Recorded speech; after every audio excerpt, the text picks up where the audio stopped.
There are stories told in whispers across the Western Territories, tales of men who carry their past like a shadow, their deeds known only to the wind and the desert stars. This is one such tale.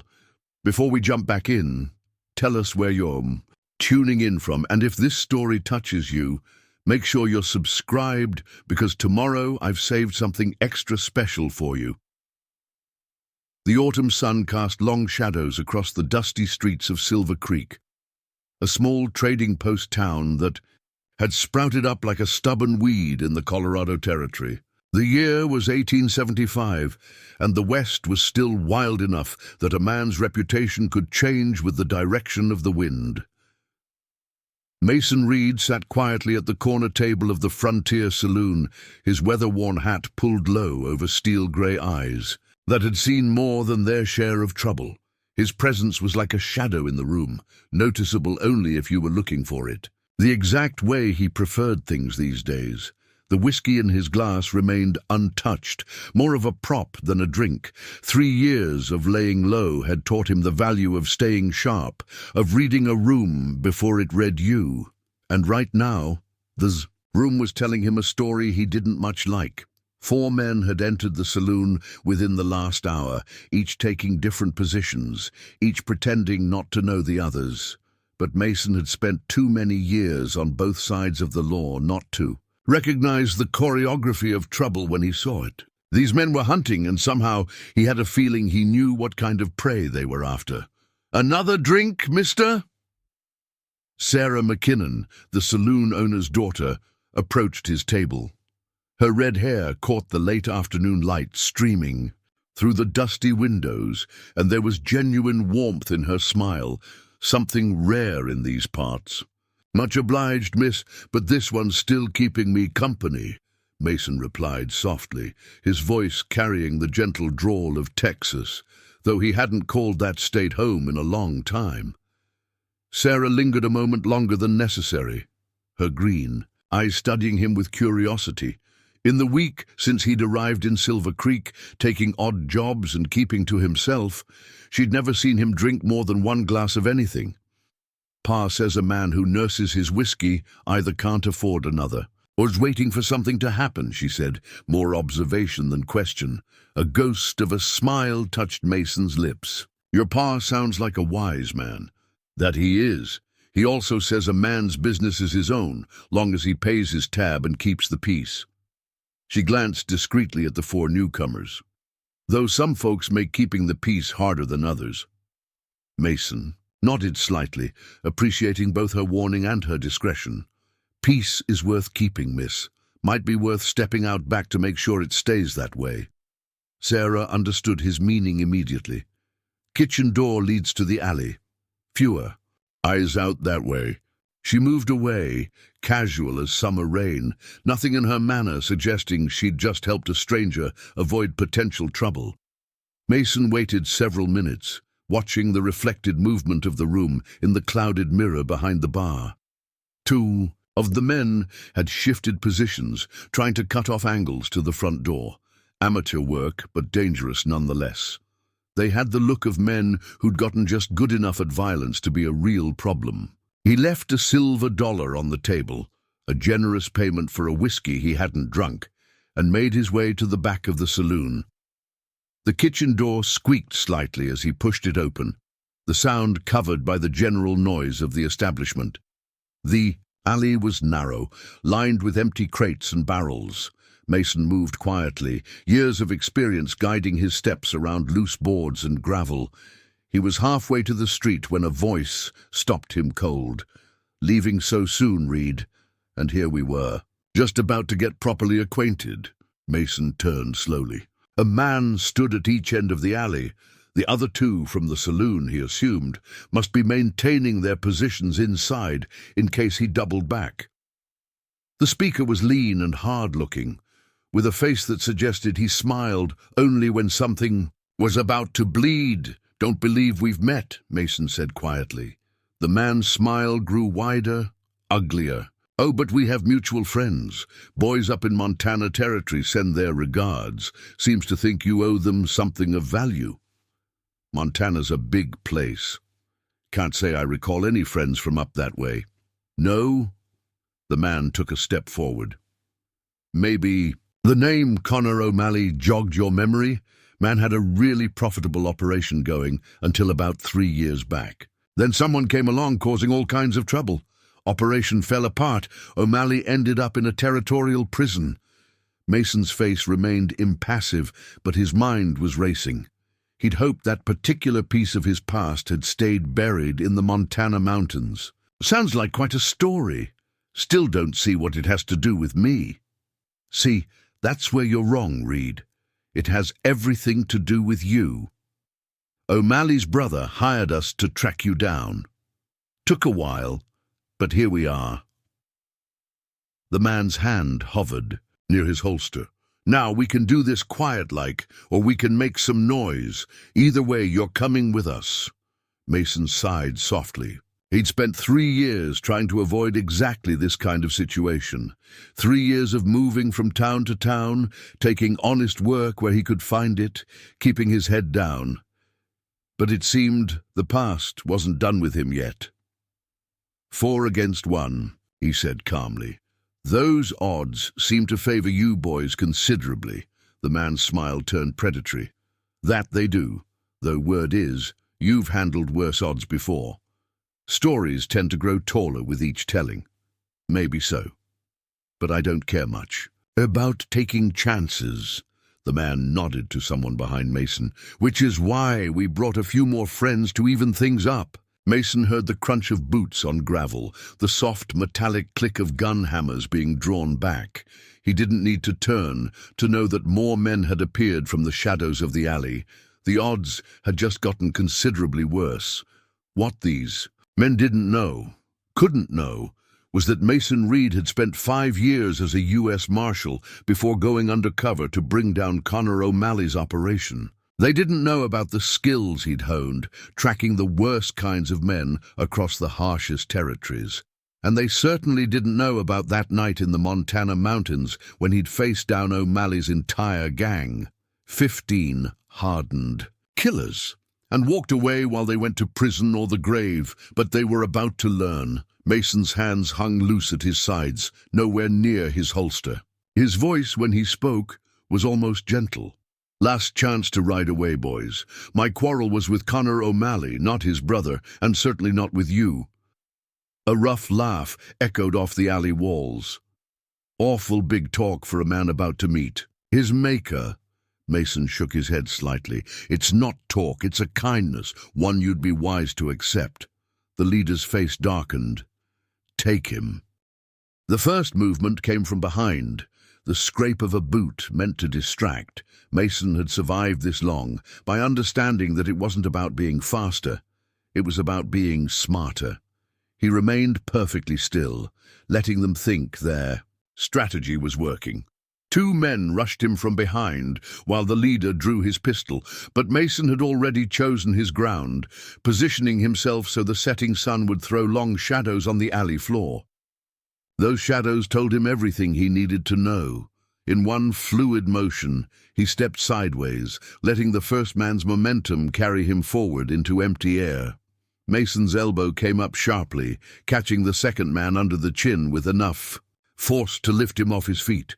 Before either could recover, Mason had the second man's gun belt in hand, using him as a shield against the leader's drawn weapon. "Don't!" the leader shouted as his men scrambled to adjust their positions. "Don't shoot!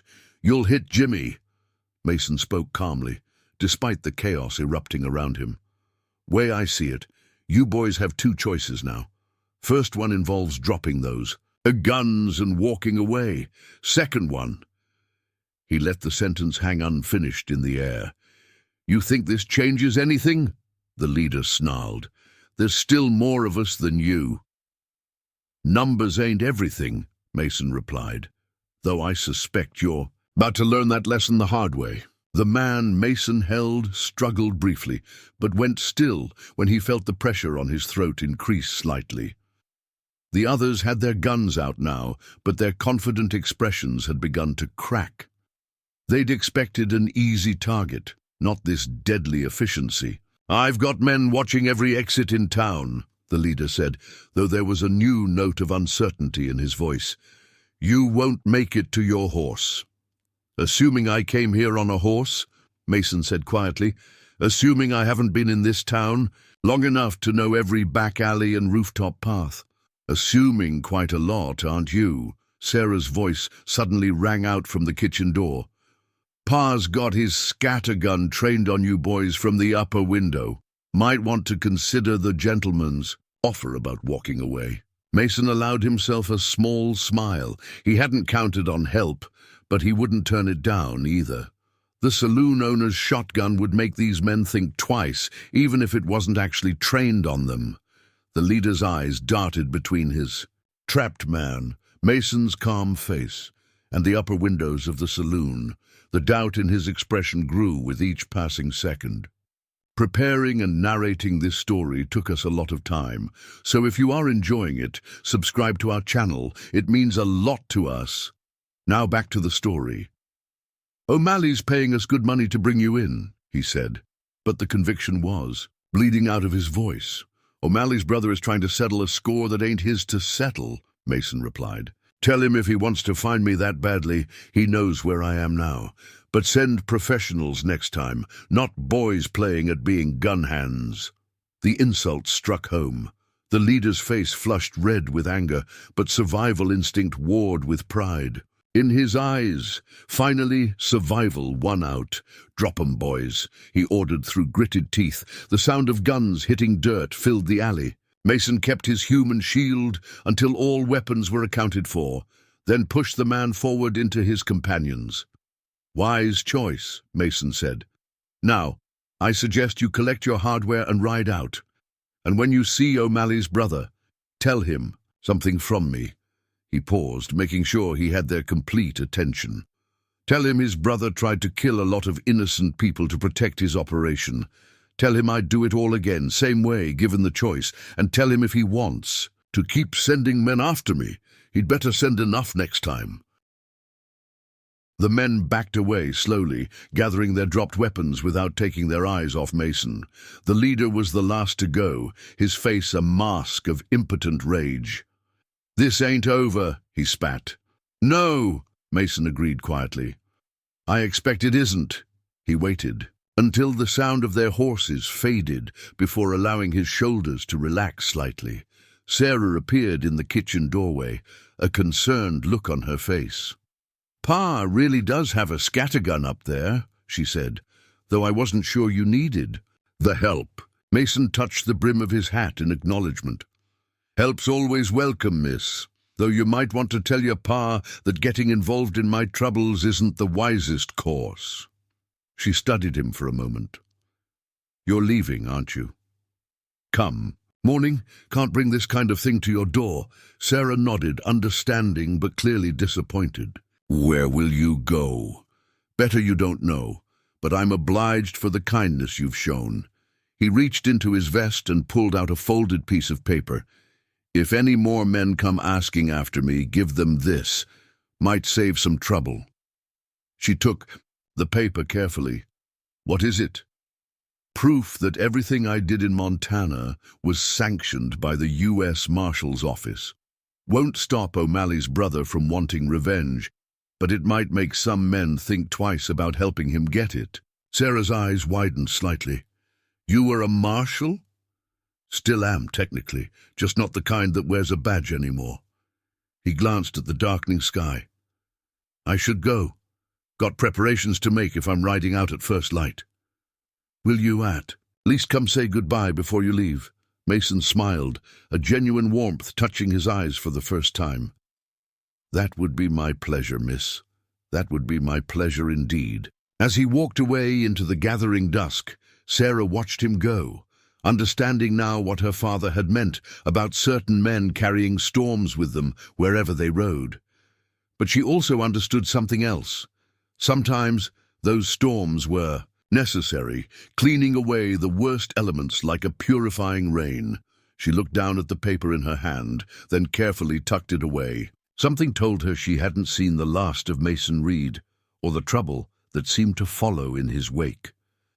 Dawn painted the Colorado sky in shades of amber and gold as Mason Reed mounted his horse on the outskirts of Silver Creek. He'd chosen to leave through the northern trail, less traveled and harder to track. Experience had taught him that men like O'Malley's brother would have eyes on the main roads out of town. The morning air carried a bite that promised winter wasn't far off. Mason pulled his coat tighter, checking one last time that his Winchester was secure in its saddle scabbard. The rifle had saved his life more times than he cared to count, and something told him he might need it again before this business was finished. Thought you were going to leave without saying goodbye. Sarah McKinnon stood at the edge of the trail, a small package wrapped in brown paper in her hands. Despite the early hour, she looked wide awake, her red hair catching the first rays of sunlight. "Wouldn't dream of it, miss," Mason replied, touching the brim of his hat. "Though I'd hoped to be gone before anyone stirred. Pa always says hope is a poor substitute for planning." She stepped forward, offering the package. "Some provisions for the trail and—" She hesitated briefly. "Information you might find useful." Mason took the package carefully. "Information?" "Two riders came through late last night, asking questions at the Lucky Strike saloon down by the railroad station. They weren't with the group from yesterday. These men had a different look about them. Professional, Pa said." Mason's expression remained neutral, but his eyes hardened slightly. "You shouldn't have risked getting involved." "Already involved. Mr. Reed, besides, Pa has friends among the railroad men. They hear things." She lowered her voice. "Word is, O'Malley's brother hired the Carson brothers to track you down." This news did provoke a reaction, a slight tightening around Mason's eyes that spoke volumes. The Carson brothers were legendary. Manhunters, former Army scouts turned bounty hunters. They had a reputation for always finding their quarry, dead or alive. That's valuable information, Miss McKinnon, though I wish you hadn't put yourself in harm's way to get it. Knowledge isn't harmful, Mr. Reed. It's what people do with it that causes trouble. She studied his face for a moment. "Will you kill them, if they come for you?" Mason was quiet for a long moment, considering his words carefully. "I try not to kill when there's a choice, but men like the Carsons, they don't leave you many choices." Sarah nodded, understanding more than he expected. "Pa says a man's character shows in the choices he makes when there aren't any good choices left. Your pa seems like a wise man. You'll tell him I'm grateful for his hospitality? Tell him yourself next time you pass through." Her tone made it clear she expected there would be a next time. Mason smiled slightly but didn't respond to that. Instead, he secured the package in his saddlebags and gathered his reins. "You take care, Miss McKinnon. And if any more trouble comes looking for me, I know," she interrupted. "Give them the marshal's letter and stay clear. But Mr. Reed—" She stepped closer to his horse. "What if the trouble isn't looking for you? What if it's already here, waiting for you to leave?" Mason's expression grew serious. "What do you mean? Those men last night, they weren't just asking about you, they were asking about Silver Creek itself, about who owns what, who holds power, the kind of questions men ask when they're planning something." Mason considered this, pieces falling into place. O'Malley's operation in Montana. It wasn't just about robbery or rustling. They were taking over territories, buying up land cheap, forcing people out, making themselves legitimate while keeping their illegal operations running in the background. And Silver Creek would be ripe for that kind of thing, Sarah added. Railroads coming through, new mines opening up in the hills. Pa says there's going to be a lot of money flowing through here soon. Mason sat very still in his saddle, the weight of decision settling around him. He'd spent 3 years trying to stay ahead of his past, moving whenever it got too close. But running wasn't always the answer. Sometimes the only way past something was through it. "The Carson brothers," he said slowly. "You're sure about that?" Sarah nodded. "Railroad men heard it straight from a telegraph operator in Denver. They're already on their way. Mason turned in his saddle, looking back at the town of Silver Creek. The sun had risen fully now, painting the buildings in sharp relief against the mountain backdrop. Good people lived here, people like Sarah and her father, trying to build something lasting in a harsh land. A man can't run forever, he said, almost to himself. No, Sarah agreed. Sometimes he has to stand and fight. Mason was quiet for another long moment, then turned back to her. Those men yesterday, they weren't just random guns for hire. They were testing the waters, seeing what kind of resistance they'd face here. And now they know about you. Yes. Mason's mind was working quickly now, years of experience as a marshal helping him see the larger picture. O'Malley's brother isn't just looking for revenge. He's trying to build something bigger than what his brother had in Montana, and Silver Creek is just the beginning. Then maybe it's Providence that brought you here, Sarah suggested. Just when we need someone who knows how to fight men like that. Mason shook his head slightly. Providence is a dangerous thing to trust in, miss. Gets a lot of good people killed. More dangerous than running until there's nowhere left to run. The question hung in the air between them. Mason looked at the rising sun, then back at the town. The Carson brothers would be coming, along with whatever schemes O'Malley's brother had set in motion. Silver Creek's people wouldn't stand a chance against that kind of organized trouble, unless someone who knew what was coming helped them. Prepare. Your pa got any empty rooms in that boarding house of his? Mason asked finally. Sarah's face broke into a smile. I'm sure we can find something suitable. Mind, I'm not promising anything. Just might be worth staying to see how things play out. Of course, Sarah agreed, though her smile suggested she knew better. Shall I tell Pa you'll be taking breakfast with us? Mason swung down from his saddle. If it wouldn't be too much trouble. And Sarah, he paused, making sure he had her full attention. What's coming? It's going to be dangerous, real dangerous. Life's dangerous, Mr. Reed, but it's better to face it standing with friends than running alone. As they walked back toward town, leading his horse, Mason felt something he hadn't experienced in a long time, a sense of purpose. He'd spent 3 years trying to escape his past. Maybe it was time to stop running and use what he knew to protect something worth fighting for. But first, he had preparations to make. The Carson brothers were coming, and with them would come all the trouble O'Malley's organization could muster. Silver Creek would need to be ready, and Mason Reed would need to be ready to face the storm that was gathering on the horizon. Inside the McKinnon boarding house, the smell of fresh coffee and frying bacon filled the air. Thomas McKinnon stood at the stove, his broad shoulders and weathered hands, speaking of a life of hard work. He turned as Mason and Sarah entered, his expression unreadable. Thought you'd be halfway to nowhere by now, he said, turning back to tend the bacon. Had a change of heart, Mason replied, hanging his hat on a peg by the door. Sarah's doing, no doubt. McKinnon moved the skillet off the heat. She can be persuasive when she sets her mind to something. Pa, Sarah protested, but there was affection in her voice. Girl's got her mother's spirit, McKinnon continued, placing plates on the table.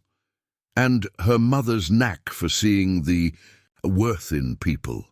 He gestured for Mason to sit, even people who might not see it in themselves. Mason took the offered seat, noting how the older man had positioned himself to keep both the door and window in view. An old soldier's habit. You served? He asked, though he already suspected the answer. 7th Cavalry, McKinnon nodded. Until Gettysburg. Took a Confederate mini-ball in the leg. Doctors said I'd never walk right again. He tapped his left leg, which moved stiffly as he sat. They were right about that, at least. Yet you came west. A man's got to be somewhere. McKinnon poured. Coffee for all of them. Though most men who come west are either running to something or from something. Which are you, Mr. Reed? Lately, I'm not so sure anymore. McKinnon stirred his coffee thoughtfully. Sarah tells me there's trouble brewing. Real trouble, not just the usual kind we get through here. Mason glanced at Sarah, who met his gaze steadily. Your daughter's observant. Like her mother, McKinnon said again, but this time there was a touch of sadness in his voice. Lost her to fever 2 winters back. Since then, it's just been us trying to keep this place going. He looked directly at Mason. This town's become something of a sanctuary for folks looking to start fresh. Wouldn't want to see that spoiled by men with cruel intentions. The Carson brothers aren't known for their gentle nature, Mason said quietly. And if O'Malley's brother is trying to build an empire here, then we need to be ready, McKinnon finished. Question is, are you willing to help us prepare, despite the risk to yourself?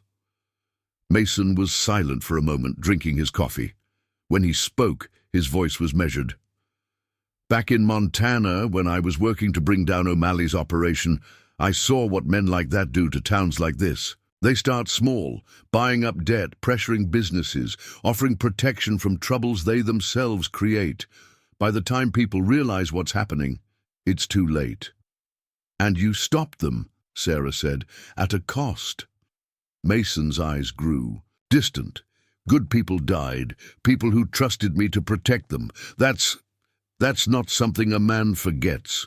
McKinnon nodded slowly. War taught me something about that kind of guilt. It can either break you or forge you stronger. Question is, what did it do to you? Before Mason could answer, the sound of horses outside drew their attention. McKinnon moved to the window, keeping to one side as he peered out. Riders, he said quietly. 4 of them. It looks like they mean business. Mason stood, moving to check for himself.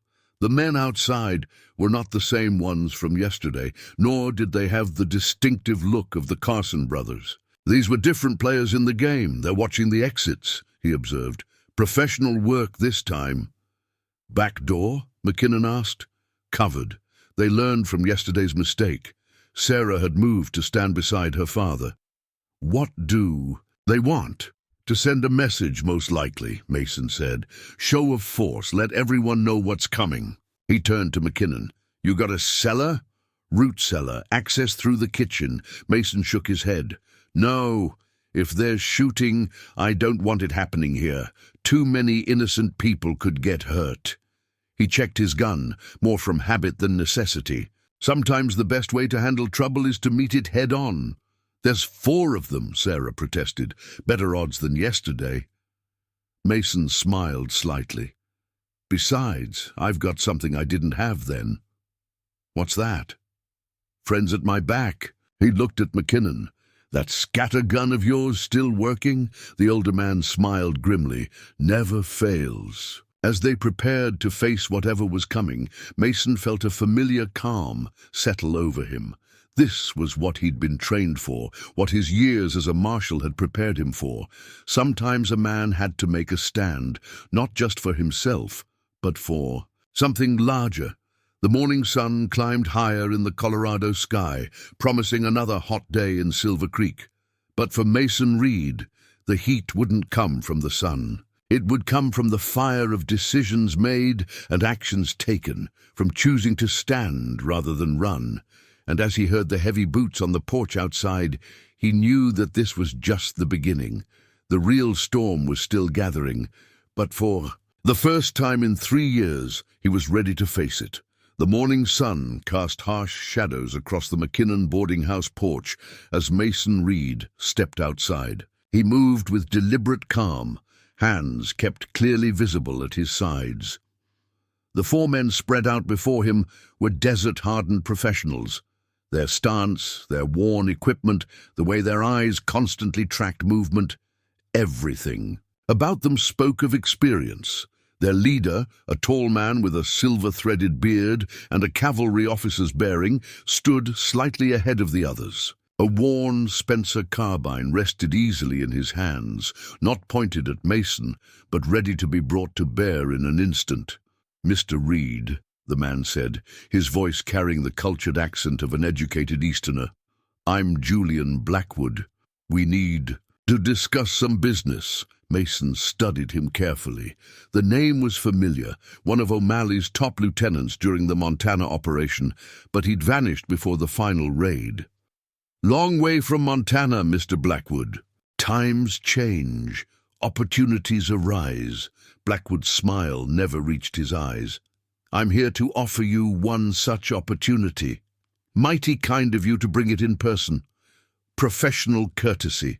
Despite what happened in Montana, your reputation commands a certain respect." Blackwood shifted his carbine slightly.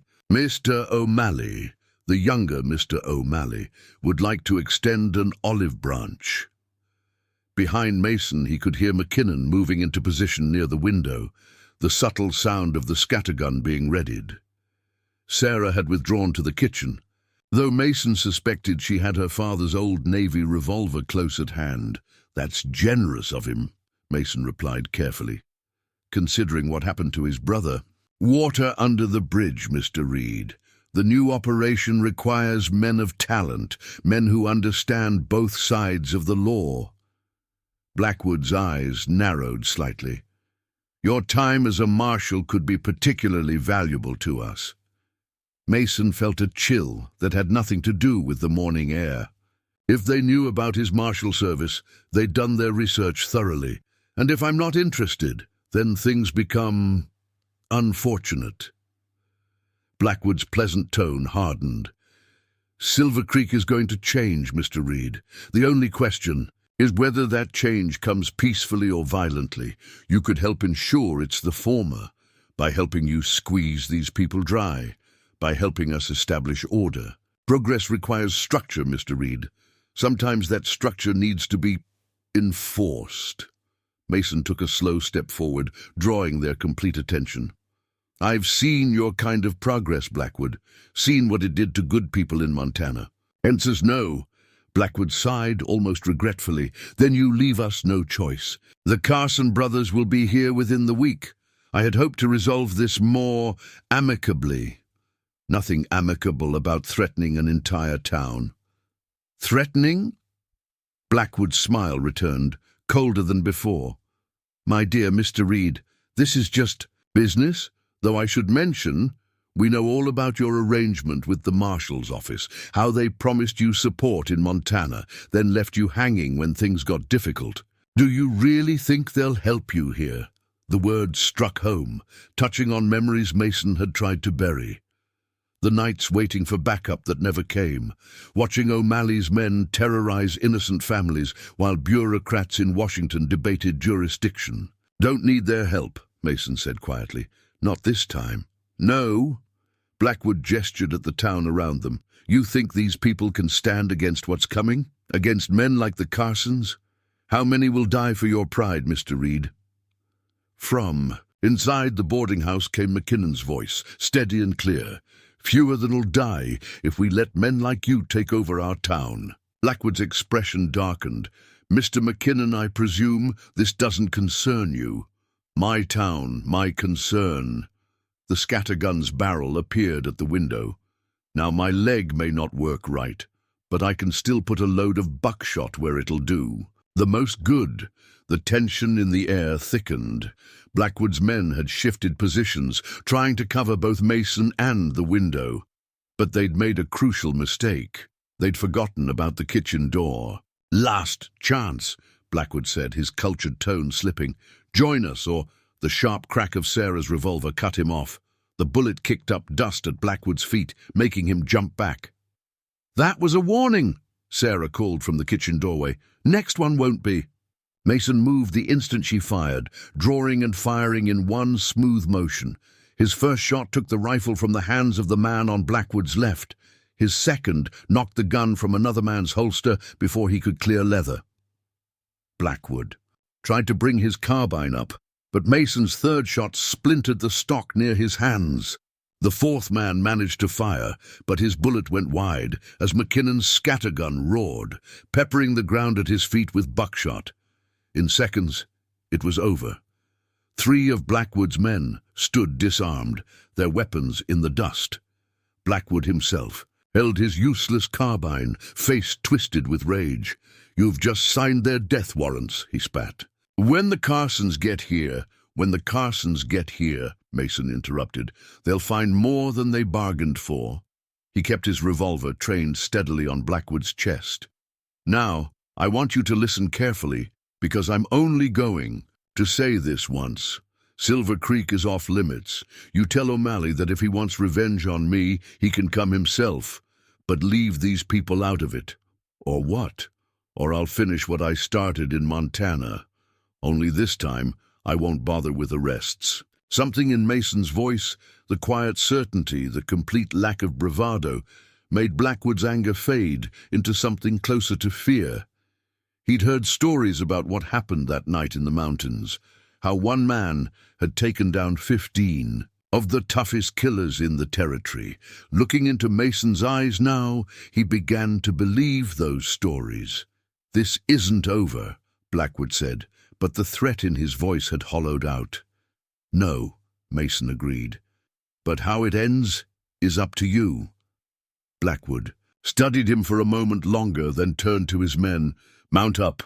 They gathered their fallen weapons slowly, keeping their movements careful and deliberate. As they mounted their horses, Blackwood turned back one last time.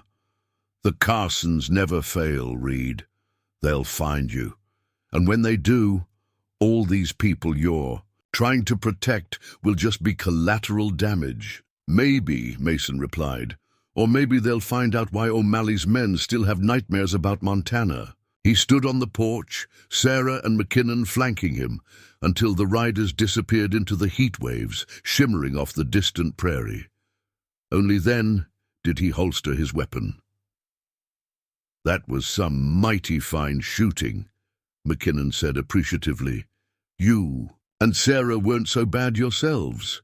Mason turned to them both, but Blackwood was right about one thing. The Carsons are coming, and they're just the beginning. Sarah touched his arm gently. "Then we'll be ready." Mason looked at her, then at McKinnon, seeing the determination in both their faces. These were good people, the kind worth fighting for, worth dying for, if it came to that. "Yes," he said quietly, "we will be." "Last chance," Blackwood said, his cultured tone slipping. "Join us," or the sharp crack of Sarah's revolver cut him off. The bullet kicked up dust at Blackwood's feet, making him jump back. "That was a warning," Sarah called from the kitchen doorway. "Next one won't be." Mason moved the instant she fired, drawing and firing in one smooth motion. His first shot took the rifle from the hands of the man on Blackwood's left. His second knocked the gun from another man's holster before he could clear leather. Blackwood tried to bring his carbine up, but Mason's third shot splintered the stock near his hands. The fourth man managed to fire, but his bullet went wide as McKinnon's scattergun roared, peppering the ground at his feet with buckshot. In seconds, it was over. 3 of Blackwood's men stood disarmed, their weapons in the dust. Blackwood himself held his useless carbine, face twisted with rage. "You've just signed their death warrants," he spat. "When the Carsons get here, when the Carsons get here," Mason interrupted, "they'll find more than they bargained for." He kept his revolver trained steadily on Blackwood's chest. "Now, I want you to listen carefully, because I'm only going to say this once. Silver Creek is off limits. You tell O'Malley that if he wants revenge on me, he can come himself. But leave these people out of it. Or what? Or I'll finish what I started in Montana. Only this time, I won't bother with arrests." Something in Mason's voice, the quiet certainty, the complete lack of bravado, made Blackwood's anger fade into something closer to fear. He'd heard stories about what happened that night in the mountains, how one man had taken down 15 of the toughest killers in the territory. Looking into Mason's eyes now, he began to believe those stories. "This isn't over," Blackwood said, but the threat in his voice had hollowed out. "No," Mason agreed. "But how it ends is up to you." Blackwood studied him for a moment longer, then turned to his men. "Mount up." They gathered their fallen weapons slowly, keeping their movements careful and deliberate. As they mounted their horses, Blackwood turned back one last time. "The Carsons never fail, Reed. They'll find you. And when they do, all these people you're trying to protect will just be collateral damage. Maybe, Mason replied. Or maybe they'll find out why O'Malley's men still have nightmares about Montana. He stood on the porch, Sarah and McKinnon flanking him, until the riders disappeared into the heat waves, shimmering off the distant prairie. Only then did he holster his weapon. "That was some mighty fine shooting," McKinnon said appreciatively. "You and Sarah weren't so bad yourselves."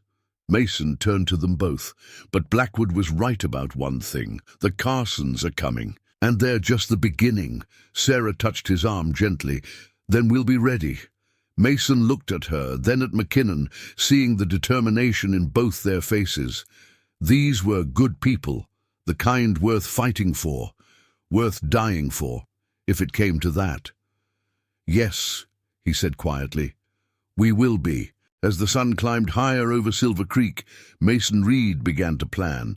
The Carson brothers were legendary manhunters, true enough, but they'd never hunted someone who was done running, someone who had friends at his back and something worth protecting. The storm was coming, but this time Mason Reed would meet it head-on. After Blackwood and his men had gone, Mason helped McKinnon secure the boarding house. They moved with the efficiency of men who'd seen trouble before and knew more was coming. "Sarah," McKinnon called, "fetch my old cavalry maps from the trunk upstairs, the ones showing the mountain passes." As Sarah hurried to comply, Mason studied. The town through the window. Blackwood will have men watching the approaches, gathering information, learning routines. "Like you would?" McKinnon asked. Mason nodded. "It's what I'd do. Learn who comes, who goes, find out who's willing to be, and bought who needs to be pressured." He turned to the older man. "Your leg, Gettysburg, you said? Second day. Pushing back Longstreet's assault." McKinnon rubbed his stiff leg absently. "Learned something that day about facing superior forces. Sometimes it's not about winning outright. It's about making the price of victory too high." "What do you think we should do here?" "Might have to." McKinnon's eyes were distant, remembering. Town's got maybe 40 able-bodied men, half of them never fired a shot in anger, against professional gun hands. Sarah returned with the maps, spreading them on the kitchen table. The yellowed paper showed detailed topographical markings of the surrounding territory, with notations in McKinnon's neat hand. "Pa's been updating these since we settled here," she explained, "marking trails, water sources, good defensive positions." Mason studied the maps intently. "You've been preparing for something like this. Man doesn't survive a war without learning to read the signs of trouble coming," McKinnon replied. "Railroads bringing changes, some good, some bad. Figured sooner or later someone would try to take advantage. These passes here," Mason pointed to several marked routes through the mountains. "They're the only way to bring in large numbers of men without being seen." "That's right. 3 main approaches, 2 smaller ones that only locals know about." McKinnon traced one route with his finger. "This one here, Thompson's Pass, it's the most likely route for the Carson brothers. Best. Camping spots, good water, and it comes in behind the town." Sarah leaned over the map. "Could we block the passes?" "Not practically," Mason said, "but we could watch them. Know when the company's coming."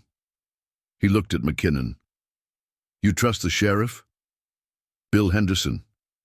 He's a good man, but he's never faced anything like this. 2 deputies, both young. They handled drunks and card cheats well enough, but they're not ready for a war," Mason finished. "No, though Bill will stand with us if it comes to that. He's got principles." Mason nodded slowly, pieces of a plan forming in his mind.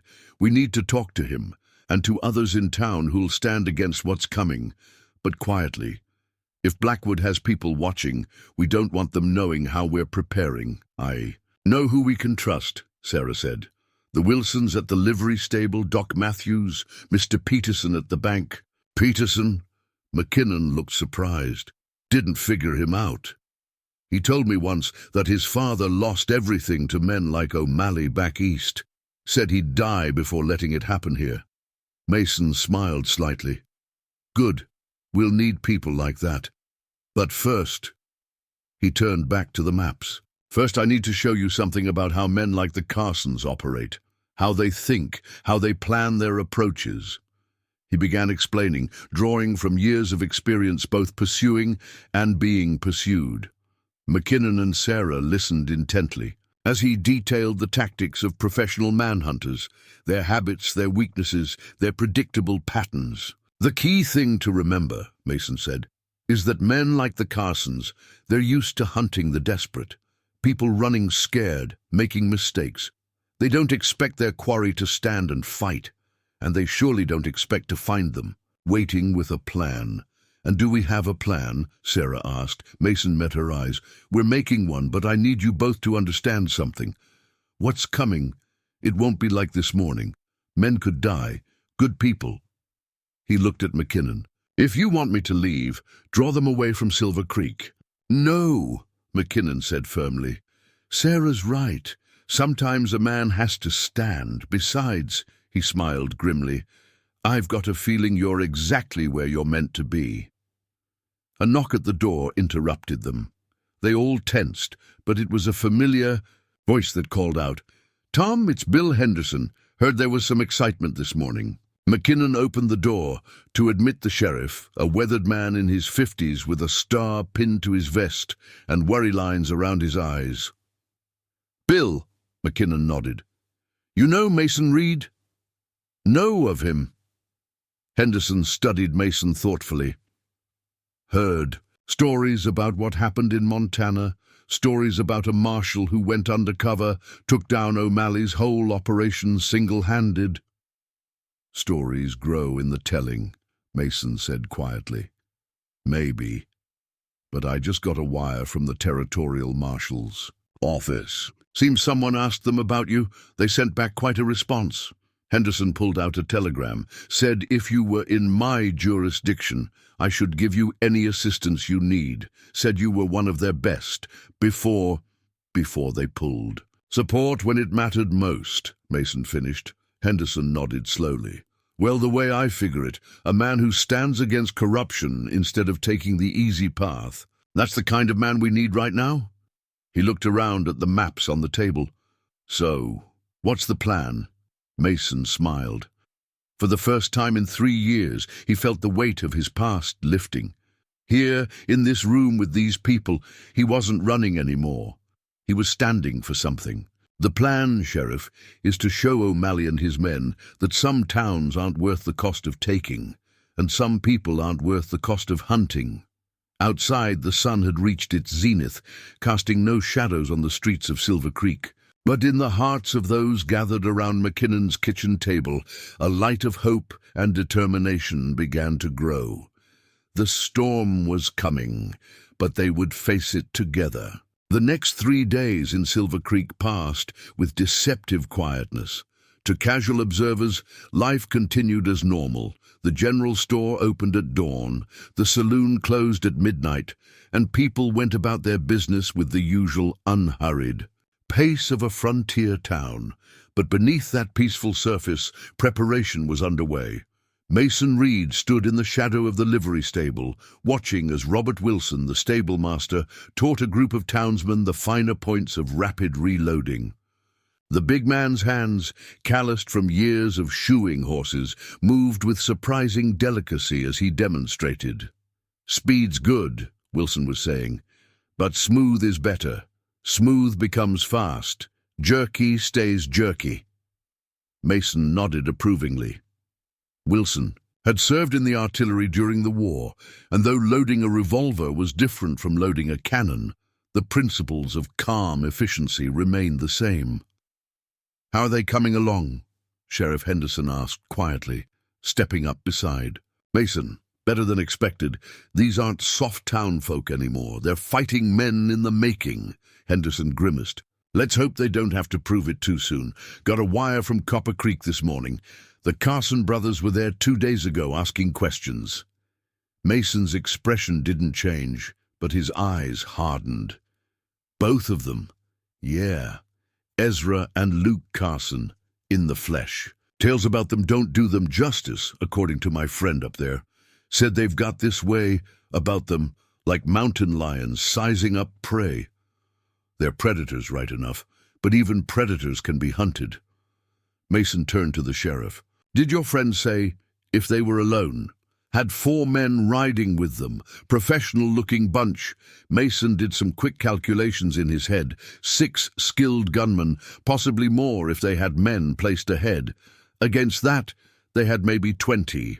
Townsmen who could handle themselves in a fight, plus another 15 who were learning quickly but weren't tested. We'll need to spring the trap perfectly, he said quietly. Won't get a second chance with men like the Carsons. Assuming they take the bait at all. They'll take it. Men like that, they've got a reputation to maintain. Can't let someone like me make them look weak. Mason checked his pocket watch. Time to check the North Pass. You good here? Henderson nodded. Got Doc Matthews coming by later. Figured it was time someone taught these boys what to do about bullet wounds besides prey. Good thinking. I'll be back before sundown. Mason mounted his horse, a sturdy bay he'd bought from Wilson with part of his marshal's back pay. The animal was nothing special to look at, but it had good lines and better sense, the kind of horse that could save your life when things went wrong. The ride to Thompson's Pass took about an hour at an easy pace. Mason kept to the trees where he could, using the skills he'd learned, tracking outlaws to avoid being tracked himself. The Carson brothers would have scouts out, men watching the likely approaches to town.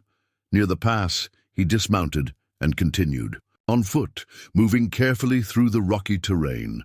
The spot he and McKinnon had chosen as a lookout gave a clear view of the trail while remaining hidden from casual observation. He was about to settle in when movement caught his eye, a flash of color that didn't belong among the brown rocks and green pines.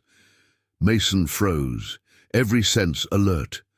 There, about 200 yards down the trail, a man in a dusty red shirt, trying very hard to look like a casual traveler while studying the ground with too much interest. A tracker, and a good one, judging by how he moved. The Carson brothers were closer than Henderson's wire had suggested.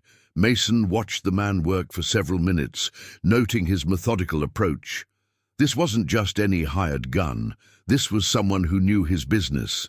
The way he checked the sign, the pattern of his search. This was Luke Carson himself. The younger of the Carson brothers was said to be able to track a ghost across bare rock. Watching him work, Mason believed it. Luke was following a trail that Mason himself had carefully laid the day before. A trail that seemed to show a man and horse moving regularly between Silver Creek and a hidden canyon to the north. A trap within a trap. The question was, would the Carson brothers recognize it for what it was? Moving carefully, Mason worked his way back to his horse. He needed to warn the others. Their timeline had just gotten a lot shorter.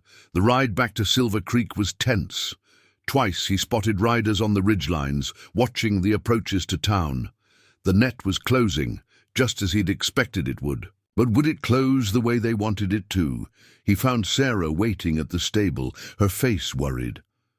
Pa sent me to find you. A rider came in from the east road. Said he passed a group of men headed this way. 8 riders, all armed. 8. Mason frowned. That was more than Henderson's wire had mentioned. Could they pick up some local talent, Wilson suggested, stepping out of the stable. Plenty of guns for hire in the territory these days. Or it could be O'Malley's getting impatient, Mason said.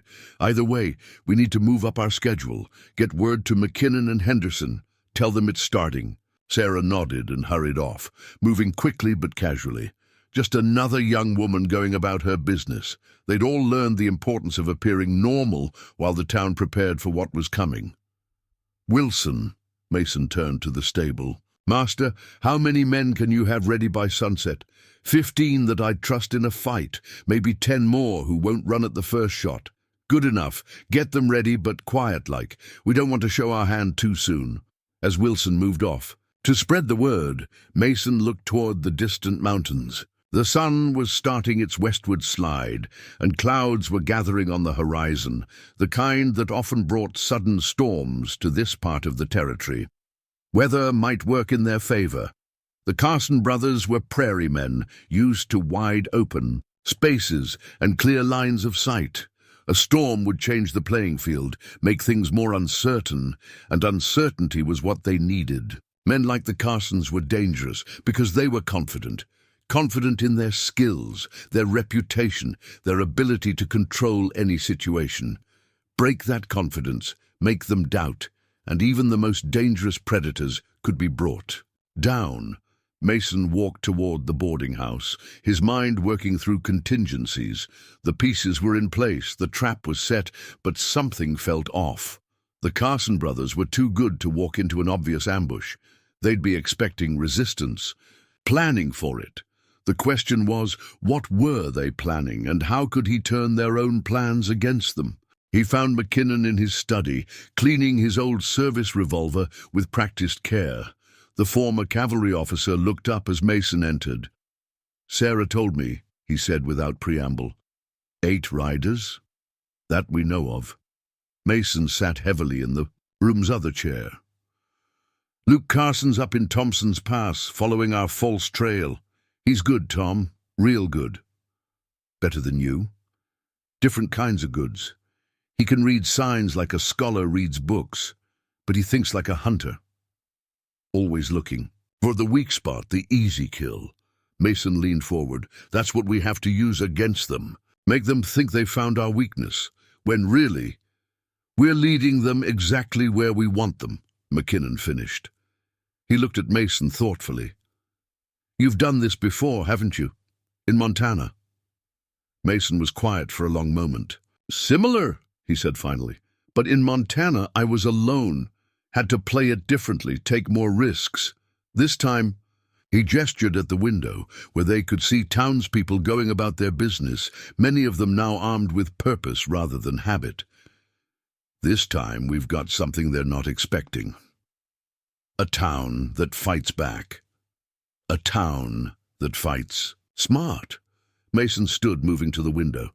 "O'Malley's brother, he's used to people giving in to fear. The Carson brothers, they're used to hunting men who run. But what happens when the prey turns hunter, when the town they think is weak turns out to be a trap?" McKinnon smiled grimly. "We're about to find out." Thunder rolled in the distance, and the gathering clouds began to darken. A storm was coming to Silver Creek, in more ways than one. But this time, Mason Reed wasn't facing it alone. As evening approached, Mason and McKinnon made their way to the sheriff's office for what might be their last strategy meeting before everything broke loose. The gathering storm had turned the sky an ominous purple-gray, and the wind carried the sharp smell of rain. Inside, they found not just Henderson, but a gathering of the town's key defenders. Doc Matthews, a thin man with wire-rimmed spectacles, and steady hands that had saved more lives than anyone could count. Peterson, from the bank, looking uncomfortable with the revolver on his hip, but determined nonetheless. Wilson from the livery, and half a dozen other men who'd stepped forward. When the call came, "Just got another wire," Henderson said without preamble. "Ezra Carson was seen in Broken Ridge yesterday, brought up every round of ammunition in town." "That fits," Mason nodded. "They're planning for a siege, not just a quick fight." "A siege?" Peterson looked worried. "We don't have supplies for that. We don't need them." Mason moved to the crude map of the town they'd drawn on Henderson's blackboard. "They're thinking like hunters. Contain the prey, wear it down, wait for mistakes. But we're not prey anymore." He began marking positions with chalk, explaining as he went. "Wilson's men here, behind the livery. Doc's people covering the south approach from the church tower. McKinnon's sharpshooters in the upper floors of the boarding house and the bank." "What about the rest of the townspeople?" Doc Matthews asked. "The ones who can't or won't fight?" "Sarah's organizing them," McKinnon answered. "Storm cellar under the church is stocked and ready. Anyone who's not fighting will shelter there when the time comes." "And when will that be?" Peterson's hand kept straying to his unfamiliar gun belt. "Soon," Mason said quietly. "Luke Carson's already scouting our positions. He's good, maybe the best tracker I've ever seen, but that's going to work against them." "How do you figure?" "Because he's tracking exactly what we want him to track, following signs that tell a story about a town that's scared, disorganized, trying to hide something valuable in that North Canyon." Wilson grinned suddenly. "And while they're focused on that, we spring the real trap," Mason finished. "But it has to be perfect. These men, especially the Carson brothers, they've survived this long by being careful. One mistake, one detail, out of place, and they'll smell the trap." "What about Blackwood?" Henderson asked. "He's still out there somewhere." "He'll be watching," Mason confirmed. "Probably has men in town right now gathering information. That's why we keep acting normal, keep our preparations quiet." Thunder rolled closer and rain began to patter against the windows. Mason moved to look out at the darkening street, remembering another storm, another fight. But this time was different. This time he had a whole town at his back. "There's something else you all should know," he said, turning back to the room. "About what really happened in Montana." The men grew quiet, sensing the weight of what was coming. "Story goes that I took down O'Malley's gang single-handed. Truth is, I had help. Good men, townspeople like yourselves, who were tired of living under O'Malley's thumb. We planned it carefully, set up ambush points, and made sure we had every angle covered." He paused, the memory still painful after 3 years. "But somebody talked. O'Malley got wind of it, turned the trap around on us. Good people died that night, people who trusted me to protect them." "What happened then?" Doc Matthews asked softly. "Then?" Mason's eyes grew distant. "Then I did what the stories say. Went in alone, took down 15 of O'Malley's best men. Not because I was faster or better, but because I was ready to die to make things right. Men like that, they don't expect someone who's not afraid to die, throw them off. Is that what you're expecting here?" McKinnon's voice was carefully neutral. "A suicide mission?" "No." Mason's voice grew stronger. "This time we did it right. This time we're ready for betrayal, ready for things to go wrong. Every man knows only his part of the plan, so no one can give away the whole thing. And this time—" He looked around the room, meeting each man's eyes. "This time, we're not just fighting against something. We're fighting for something." The men nodded, understanding. They weren't just defending their town, they were defending their homes, their families, their right to live free from men like O'Malley and his hired guns. A massive thunderclap shook the building, and the rain began to fall in earnest. Mason moved back to the map, beginning to lay out the specific assignments for each group. But his mind was already racing ahead, thinking through contingencies, planning for all the ways things could go wrong, because they would go wrong. They always did. The trick wasn't to have a perfect plan. It was to have a plan that could bend without breaking, that could turn chaos into opportunity. "One more thing," he said as they finished. "When when the Carson brothers realize they've been led into a trap, they're going to come for me. It's personal for them now, their reputation, their pride. When that happens, no matter what you see or hear, stick to the plan. Don't try to help me, that's not your job." "Then what is our job?" Peterson asked. Mason's face was grim in the lamplight. "Your job is to show O'Malley's people that some towns are too costly to take. Some people are too expensive to kill. You do that, and what happens between me and the Carson brothers won't matter." As if to punctuate his words, lightning split the sky outside, illuminating the rain-swept streets of Silver Creek. "Tomorrow, those streets will run with more than rain. But tonight, in this room, a group of ordinary men prepared to do extraordinary things.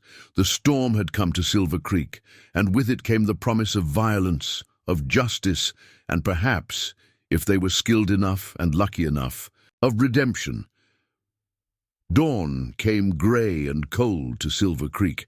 The previous night's storm, leaving puddles in the street, and a heavy mist that clung to the ground like a shroud.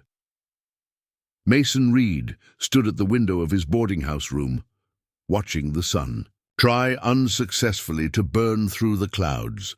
Perfect weather for what was coming. The mist would play havoc with long-range shooting, forcing any confrontation to happen up close. That would work in their favor. The Carson brothers were famous for their skill with rifles at distance. A soft knock at his door preceded Sarah's entrance. She carried a tray with coffee and biscuits, but her expression was all business. "Pa's spotted movement in the North Hills," she said quietly. 3 riders, moving slow through the fog. Mason nodded, accepting a cup of coffee. "Scouts, testing, a response." He studied Sarah's face. "You got everyone settled in the church?" "Most of them. Mrs. Peterson is being difficult, doesn't want to leave her house. Says she's lived there 30 years, and no gunmen are going to drive her out." Despite the tension, Mason smiled slightly. "Sounds like a formidable lady."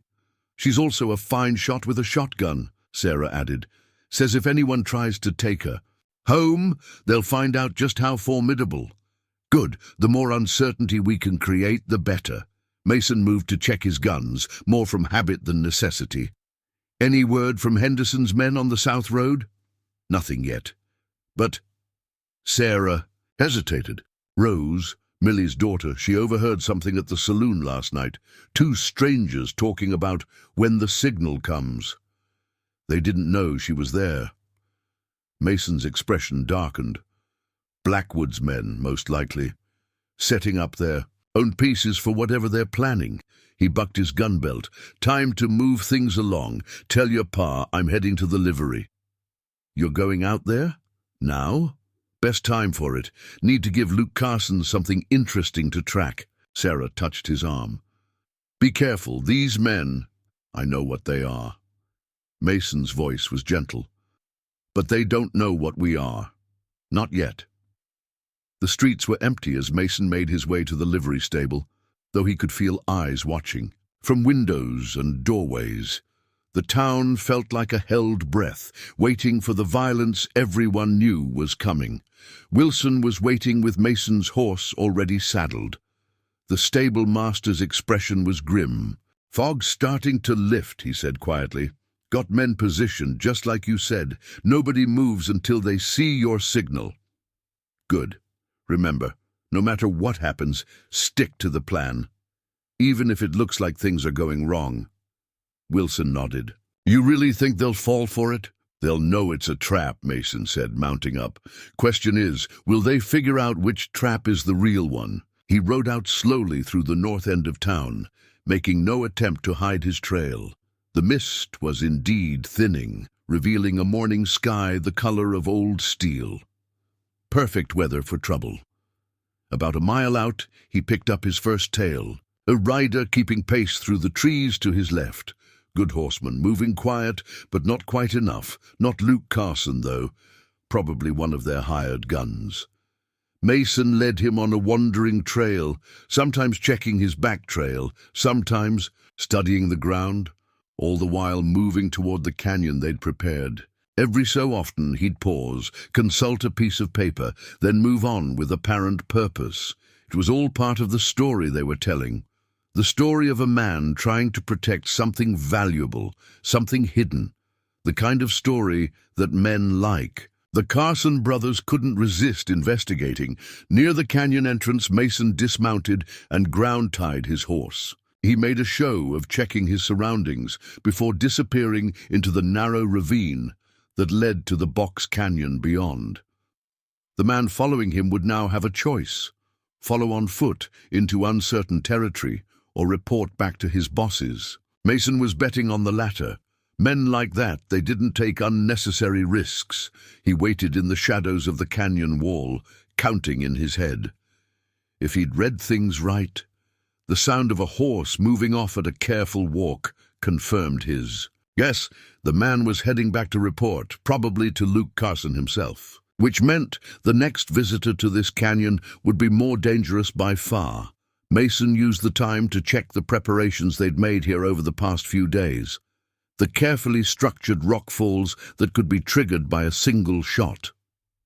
The hidden positions where McKinnon's best shots waited. The false trails leading deeper into the canyon. All of it designed to look natural, unplanned. All of it designed to draw in men who were too clever for their own good. A bird call, 3 notes, pause, 2 notes, signaled that someone was approaching. Mason moved to his chosen position, a natural alcove that gave him both cover and a clear view of the canyon entrance. 2 riders this time, moving with the casual confidence of men who were very good at what they did. The first was a tall man with a long-range rifle across his saddle, Luke Carson himself. The second, Mason's. Breath caught slightly. The second man was Ezra Carson, and he was everything the stories said. Older than his brother, but somehow more dangerous-looking, with eyes that seemed to evaluate everything in terms of how efficiently it could be killed. The Carson brothers had built their reputation hunting men across the harshest territories. Of the West, they were said to have brought in over 50 dangerous fugitives, most of them dead rather than alive. They were experts at their craft, patient and methodical, which made what Mason was about to do even more dangerous. He waited until they had dismounted and begun their own careful survey of the canyon. Luke's tracking skills would tell him someone had been here recently. Multiple someones, in fact. But would he recognize the signs for what they really were? Mason stepped out into view, hands conspicuously empty. "Morning, gentlemen," he said quietly. "Fine day for a hunt." Both brothers turned smoothly, hands near their guns, but not drawing. They were too experienced to be provoked into hasty action. Mason Reed, Ezra Carson's voice was surprisingly cultured. "I must say, you're either very brave or very foolish to show yourself like this." "Been called both," Mason agreed. "Figure you boys would know something about that, given your line of work." Luke Carson was studying the canyon walls, his eyes missing nothing. Interesting choice of meeting place. Seemed appropriate. Private. Quiet. "Good place for an ambush," Ezra noted casually. Mason smiled slightly. If a man was thinking along, those lines... The brothers exchanged a glance, some silent communication passing between them. Then Ezra spoke again. "Mr. O'Malley is paying a considerable sum for your capture. Alive, preferably, though death would suffice." "Man must be doing well for himself," Mason observed. "Building himself is quite an operation, I hear." "He is, which is why this..." Ezra gestured at the canyon. "This resistance you're organizing, it's pointless. Silver Creek will be his one way or another. The only question is how many people have to die first." "Maybe," Mason's voice hardened slightly, "or maybe you boys have been hunting so long you've forgotten what it's like to be hunted." Luke Carson's hand moved slightly closer to his gun. "Is that a threat, Mr. Reed?" "Just an observation. See, I've been thinking about you two, about how you work, how you think. You're good at what you do, maybe the best, but that's because you're always the hunters, never the prey. And you think you can change that?" Ezra's tone was amused, but his eyes had grown colder. "I think..." Mason paused, letting the tension build. "I think you boys might want to look behind you." It was a testament to their experience that neither brother fell for the obvious ploy. Instead, they separated slightly, maintaining their focus on Mason while widening their field of vision. "Really, Mr. Reed," Ezra said, "that's rather beneath you, isn't it?" "Had to try," Mason shrugged. Then he dove for cover as the first shots rang out, not from behind the Carson brothers, but from above them. The trap had been sprung. The only question now was, who was trapping whom? The canyon erupted in gunfire and chaos. Mason rolled behind a boulder as bullets chipped stone around him, his mind racing to process what was happening. The shots had come from above, but not from his men's positions. These were new players in the game. The Carson brothers had moved with incredible speed, finding cover of their own. They weren't firing yet, which told Mason volumes about their experience. Like him, They were assessing, adapting, reading the situation before committing. "Well, I'm played, Mr. Reed." Ezra Carson's voice carried clearly despite the echoing gunfire, "though I suspect this isn't going quite as you planned." He was right. The shooters above were definitely not McKinnon's men. Their positions, their tactics, this was professional work. Which meant, "Blackwood," Mason called out, "this your idea of evening the odds?" Julian Blackwood's cultured voice drifted down from the canyon rim. "Insurance, Mr. Reed. The Carson brothers have their reputation, but I prefer to leave nothing to chance." Mason's mind raced. Blackwood's men had the high ground, commanding positions that nullified the careful preparations he and McKinnon had made. But they'd also changed the equation in unexpected ways. "Interesting friends you've made, Mr. Reed," Luke Carson called out. His voice came from slightly left of his previous position. He was moving, using the confusion to improve his position. "Though I suspect they're not really your friends at all. Enemy of my enemy," Mason suggested, using their conversation to cover his own movement toward a better vantage point. "Something like that," Ezra agreed. Then, pitching his voice higher, "Mr. Blackwood, I don't recall Mr. O'Malley authorizing this intervention." "Mr. O'Malley isn't here," Blackwood replied, "and I've learned it's better to ask forgiveness than permission in these matters." Mason reached his new position, a natural crevice that gave him better coverage and a view of part of the canyon rim. He could make out at least 4 shooters. Up there, maybe more. Professional work, just as he'd thought. But something wasn't adding up. Blackwood was too smart to just start shooting without a better plan, unless... "This isn't about me at all, is it?" Mason called out. "This is about the Carson brothers." A dry chuckle from Ezra confirmed his suspicion. "Very good, Mr. Reed. Mr. Blackwood seems to think that eliminating us all in one convenient accident would simplify matters considerably. Nothing personal," Blackwood added, "just good business. Mr. O'Malley's operation needs men who follow orders, not independent contractors with their own agendas." The situation had shifted completely. Instead of Mason against the Carson brothers, it had become a 3-way standoff. Blackwood's men had the tactical advantage, but they were facing 3 of the most dangerous men in the territory. A shot rang out, different from the others, sharper, more precise. One of Blackwood's men pitched forward, tumbling from his perch on the canyon rim. McKinnon's men right on schedule. "Your preparations weren't completely wasted, I see," Ezra observed dryly. Mason allowed himself a grim smile. "Town folk can surprise you. More shots from hidden positions, McKinnon's best marksmen doing their work." Blackwood's men found themselves caught in a crossfire, their superior position suddenly a liability. "Perhaps," Luke Carson called out, "we should discuss a temporary arrangement, Mr. Reed." "I'm listening." "Blackwood's men are the immediate threat. Deal with them first, then we can return to our original business." It made tactical sense. The Carson brothers were professionals. They'd keep their word until the current threat was eliminated, but after that, and I should trust you. Why? "Because we're men of reputation, Mr. Reed," Ezra replied. "When we kill you, it will be face to face, not from an ambush." More gunfire interrupted their negotiation. 2 of Blackwood's men had worked their way to new positions, trying to flank them. But they'd walked right into the prepared fields of fire that Mason and McKinnon had set up. "Mr. Reed is right not to trust you," Blackwood called down. "You Carson boys have gotten too big for your boots. Time to remind everyone who really runs things in this territory."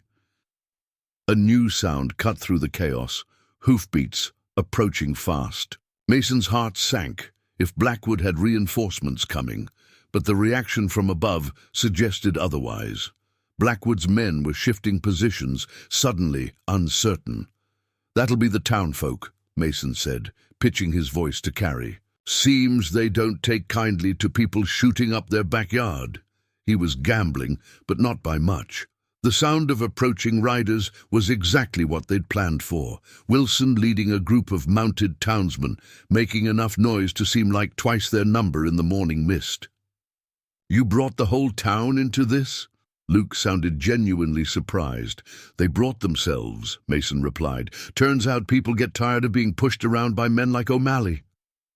A frustrated curse from Blackwood suggested things weren't going according to his plan.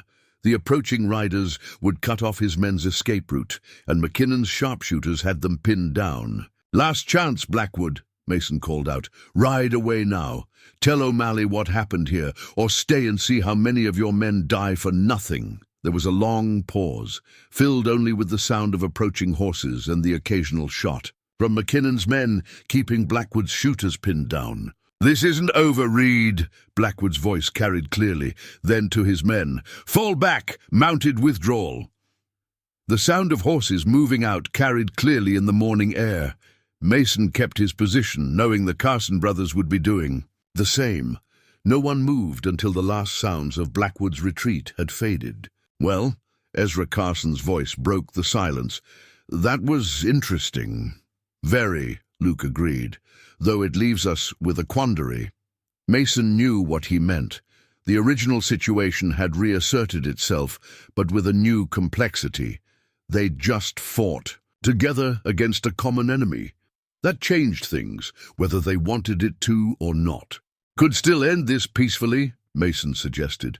"You boys ride away. Tell O'Malley I was too much trouble to bring in. No shame in it. Happens to the best sometimes." A dry chuckle from Ezra. "Our reputation wouldn't survive it." "Your reputation is going to take a hit either way," Mason pointed out. "Either you failed to bring me in, or you got played by Blackwood. Question is, which story do you want to tell?" Silence fell again, broken only by the closer sound of Wilson's riders approaching the canyon entrance. The Carson brothers would be calculating odds, weighing options. They were professionals. They'd make the smart play. "Counter-proposal?" Ezra said finally. "We walk away. Tell O'Malley you had too much support from the town. Makes him think twice about moving on Silver Creek. Saves face for everyone." "Except Blackwood," Luke added. "Except Blackwood," Mason agreed. "Though I suspect O'Malley will deal with him when he hears about this morning's work." More silence, as the brothers considered. Mason waited, keeping his guard up. The Carson brothers were dangerous, right up until the moment they decided not to be. "It's the smart play," Ezra said finally. "Luke," a grunt of agreement from the younger. "Brother, town's got spirit, be ashamed to break it." "Then we have a deal?" Mason asked carefully. "We do." Ezra's voice carried the weight of professional courtesy. "Though you understand, if we meet again under different circumstances." "I understand," Mason assured him. "Same goes for you boys." The brothers moved with careful coordination, mounting their horses while keeping Mason's position covered. "True professionals to the end. One question, Mr. Reed," Ezra said, as they prepared to ride out. "That business in Montana, and did it really happen like they say?" Mason considered his answer carefully. "Depends on which version they're telling." A soft laugh from Ezra. "Fair enough. Good day to you, Mr. Reed. Try not to make any more powerful enemies. You've got enough already." The sound of their horses fading into the distance carried clearly in the morning air. Mason waited until he was sure they were gone before standing, his muscles protesting the long tension. Wilson and his men clattered into the canyon, weapons ready. "You all right?" the stablemaster called out. "Fine," Mason assured him. "Though we're not done yet. Blackwood will run to O'Malley, try to spin this his way. We need to be ready for what comes next." Wilson nodded grimly. "Town's ready. After today, ain't nobody backing down." Mason looked at the townfolk who'd ridden out to help him, ordinary men who'd found extraordinary courage when it mattered. The Carson brothers were right. It would be a shame to break a town with that kind of spirit. "Let's get back," he said. "We've got planning to do." The morning mist was finally burning off as they rode back to Silver Creek. The sun broke through. The clouds, promising a clear day ahead. But Mason knew that more storms were gathering on the horizon. The Carson brothers might be neutralized, but O'Malley wouldn't give up so easily. The real fight for Silver Creek was just beginning. The mood in Silver Creek that afternoon was complicated, part celebration, part nervous anticipation. Word of the morning's confrontation had spread quickly, growing taller with each telling. By sundown, the story had Mason single-handedly facing down a small army. He sat in McKinnon's study, letting Sarah clean a graze on his arm he didn't remember. Getting during the fight, the reality of what had happened was sobering enough without embellishment. 3 of Blackwood's men died, McKinnon reported, reading from Henderson's notes. 2 more wounded, badly enough to slow them down. No casualties on our side, though. Miller took a bullet through his hat. He'll dine out on that story for years, Sarah observed, tying off the bandage. Good, Mason said. People need stories like that. Helps them believe they can stand up to what's coming. McKinnon settled into his chair, his bad leg clearly paining him after the morning's excitement. And what exactly is coming? O'Malley won't take this lying down, Mason replied. Losing the Carson brothers is bad enough. Having Blackwood try to double-cross them makes it worse. He'll have to respond, make an example. Of Blackwood, of all of us. Mason stood, moving to the window. The street outside was busier than usual, townspeople gathering in small groups, talking excitedly. He can't let a small town like Silver Creek become a symbol of resistance. Word would spread.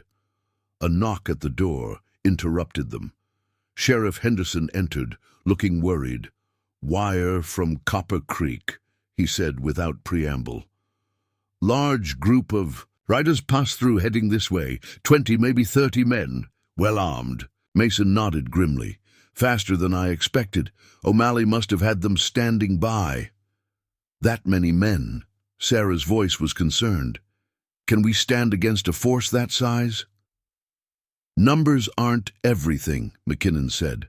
"Not in a town fight. Buildings give defenders an advantage, channel attackers into kill zones. If they come at us straight on," Mason agreed. "But O'Malley's too smart for that. He'll try to isolate us first, cut off supplies, wear us down." "We've got food stored," Sarah said. "Water from the wells. We can hold out. For a while, but that's not what worries me." Mason turned to Henderson. "Sheriff, how many of the surrounding ranches have you warned about?" Henderson's expression darkened. "All the ones we could reach, but there are outlying homesteads." "That's what I thought. O'Malley will use them as leverage. Threaten families, burn farms, rustle stock, make the price of resistance too high." The room fell silent, as they considered the implications. They'd won a victory this morning, but it had only bought them time. Time they needed to use wisely. "We need to get the word out," Mason said finally, "to every ranch and homestead within riding distance. Offer them shelter in town, protection. For their stock in the valleys we scouted. I'll send riders," Henderson nodded. "The Carson brothers might be neutralized, but O'Malley wouldn't give up so easily. The real fight for Silver Creek was just beginning." The mood in Silver Creek that afternoon was complicated, part celebration, part nervous anticipation. Word of the morning's confrontation had spread quickly, growing taller with each telling. By sundown, the story had Mason single-handedly facing down a small army. He sat in McKinnon's study, letting Sarah clean a graze on his arm he didn't remember. Getting during the fight, the reality of what had happened was sobering enough without embellishment. 3 of Blackwood's men died, McKinnon reported, reading from Henderson's notes. 2 more wounded, badly enough to slow them down. No casualties on our side, though. Miller took a bullet through his hat. He'll dine out on that story for years, Sarah observed, tying off the bandage. Good, Mason said. People need stories like that. Helps them believe they can stand up to what's coming. McKinnon settled into his chair, his bad leg clearly paining him after the morning's excitement. And what exactly is coming? O'Malley won't take this lying down, Mason replied. Losing the Carson brothers is bad enough. Having Blackwood try to double-cross them makes it worse. He'll have to respond, make an example. Of Blackwood? Of all of us. Mason stood, moving to the window. The street outside was busier than usual, townspeople gathering in small groups, talking excitedly. He can't let a small town like Silver Creek become a symbol of resistance. Word would spread. A knock at the door interrupted them. Sheriff Henderson entered, looking worried. "Wire from Copper Creek," he said without preamble. "Large group of riders passed through heading this way, 20, maybe 30 men, well armed." Mason nodded grimly. "Faster than I expected. O'Malley must have had them standing by." "That many men?" Sarah's voice was concerned. "Can we stand against a force that size?" "Numbers aren't everything," McKinnon said. "Not in a town fight. Buildings give defenders an advantage, channel attackers into kill zones. If they come at us straight on," Mason agreed. "But O'Malley's too smart for that. He'll try to isolate us first, cut off supplies, wear us down." "We've got food stored," Sarah said. "Water from the wells. We can hold out. For a while, but that's not what worries me." Mason turned to Henderson. "Sheriff, how many of the surrounding ranches have you warned about?" Henderson's expression darkened. "All the ones we could reach, but there are outlying homesteads." "That's what I thought. O'Malley will use them as leverage. Threaten families, burn farms, rustle stock, make the price of resistance too high." The room fell silent, as they considered the implications. They'd won a victory this morning, but it had only bought them time. Time they needed to use wisely. "We need to get the word out," Mason said finally, "to every ranch and homestead within riding distance. Offer them shelter in town, protection. For their stock in the valleys we scouted. I'll send riders," Henderson nodded. "Not just riders. Send wagons, men who can help them move quickly, and send them now. We probably have less than a day before O'Malley's men arrive." As Henderson hurried out, Sarah touched Mason's arm. "What about you? This is what you were trying to avoid by leaving, isn't it? More people are getting hurt because of your fight with O'Malley." Mason met her eyes. "This stopped being just my fight the moment Blackwood threatened the town. O'Malley was always going to move on Silver Creek. I just gave you advance warning and a reason to resist." "Speaking of Blackwood," McKinnon interjected, "any guess where he'll run to?" "O'Malley," Mason said without hesitation. "He'll try to spin it his way, claim he was testing the Carson brothers' loyalty or some such. Might even work. O'Malley needs men like him, ones who can move in both legitimate and criminal circles. Man like that," McKinnon observed, "might be more dangerous than any gunfighter." "He is, but he's also predictable. He'll try to save himself by offering O'Malley something valuable." Mason's expression hardened. "Information about our defenses, our preparations. So everything we've planned, we change it all. Every position, every strategy, and we don't tell anyone the whole picture. That way no one can betray more than a piece of it." Sarah had moved to the window, watching the town's activity. "The mood out there? They're excited about this morning's victory. What happens when they realize it's just the beginning? They'll handle it," Mason said with quiet confidence. "I've seen how people rise to challenges when they're fighting for something that matters. This town, it's worth fighting for, worth dying for." McKinnon's question was pointed. "Worth living for," Mason corrected. "That's what O'Malley doesn't understand. He thinks everyone has a price, that enough pressure will make any man break. But when people are fighting for their homes, their families, their way of life, that changes things." A commotion outside drew their attention. Doc Matthews was hurrying toward the boarding house, his usual careful manner replaced by urgent purpose. Moments later, he burst into the study. "Ryder just came in from the South Road," he reported, slightly out of breath. "Says he passed a group of men moving up from the railroad station. Not just gunmen, surveyors, lawyers by the look of them." Mason's eyes narrowed. O'Malley's going for legitimacy, using the railroad's expansion as cover for a takeover. That was always his brother's weakness, Sarah noted. He was too obvious about being a criminal. Sounds like the younger O'Malley learned from that. He did, which makes him more dangerous. Mason turned to Matthews. "Doc, how many men can you patch up if things get rough?" "Done some battlefield." "Surgery during the war," Matthews replied grimly. "Not something I ever wanted to do again, but I'll manage. Got medical supplies cached in the church basement, just in case." "Good. We'll need a gunshot, cut him off. Then another. Then a whole volley of shots from the direction of the South Road." They rushed outside to find the street in chaos. People running for cover, horses rearing in panic. Sheriff Henderson appeared from the direction of the shooting, his deputy supporting him as he limped along. "Ambush on the South Road," he reported, through gritted teeth.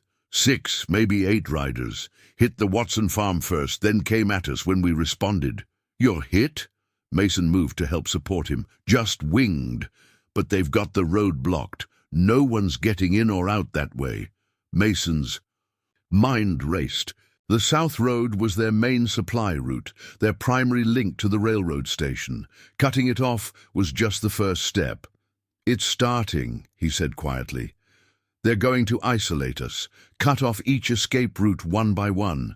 Then when we're contained, O'Malley makes his grand entrance," McKinnon finished, riding in like a savior with his lawyers and surveyors, offering to restore order. "For a price," Sarah added bitterly. Mason helped get Henderson seated while Matthews examined his wound. "Get everyone inside," he ordered.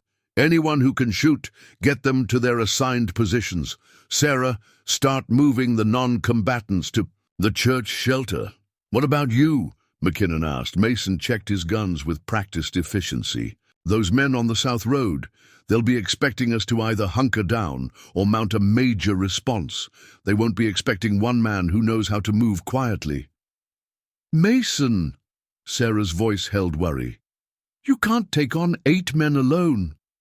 "Don't. Ain't planned to. Just going to remind them that they're not the only ones who know how to hunt." He turned to McKinnon. "If I'm not back by sundown, we'll hold," the older man assured him. "Just don't take any unnecessary risks. Town needs you."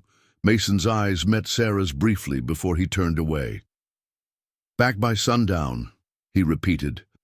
As he moved off into the growing shadows of late afternoon, the sound of sporadic gunfire continued. From the South Road, O'Malley's noose was tightening around Silver Creek, but he was about to learn that some prey bit back and bit hard. The late afternoon shadows stretched long across the landscape as Mason Reed moved through the scrub. Brush south of town. He'd left his horse behind. This kind of work needed to be done on foot. The familiar weight of his Winchester provided comfort as he tracked his quarry. The raiders had chosen their position well. They'd set up at a natural choke point where the road passed between 2 rocky rises, giving them clear fields of fire in both directions. Professional work, which told him these weren't just random guns for hire. These were O'Malley's elite men, the ones he kept for special jobs. Mason had circled wide to approach from the east, using every bit of cover the terrain provided. His years as a marshal had taught him the value of patience in situations like this. Rush in hot, you got people killed. Take your time, study your enemy, and opportunities presented themselves. The first sign he was getting close was the smell of coffee. These men might be professionals, but they were still human. They'd been riding hard, probably since dawn, and they needed their comforts. He caught movement ahead. A sentry posted on the eastern rise, half hidden behind a boulder. Good position, but the man had made a common mistake. He'd positioned himself to watch the approach from town, not considering that someone might circle around behind him. Mason ghosted closer, moving only when the wind rustled the brush to cover any sound. The sentry was young, probably no more. than 25, with the hard look of someone who'd seen too much too soon. He held his rifle with the easy familiarity of experience, but his attention was focused mainly on the town road. A pebble skittering down the slope behind the sentry made him turn. Mason was already moving, closing the distance with practiced speed. Before the young man could bring his rifle around, Mason had him in a chokehold, applying pressure to specific points that would render him unconscious without permanent damage. The sentry went limp. Mason lowered him quietly, taking a moment to bind and gag him with strips torn from the man's own bandana. No sense taking chances. From his new position, he had a clear view of the raiders' main camp. 8 men, just as Henderson had reported. They'd positioned themselves well, with clear lines of fire and multiple escape routes. But they'd made one crucial mistake. They'd assumed they were the hunters here. Mason recognized 2 of the men from his time pursuing O'Malley's operation in Montana. Wade Turner and Frank Bryce, both skilled gunmen with a reputation for excessive violence. Their presence confirmed this was more than just a blocking force.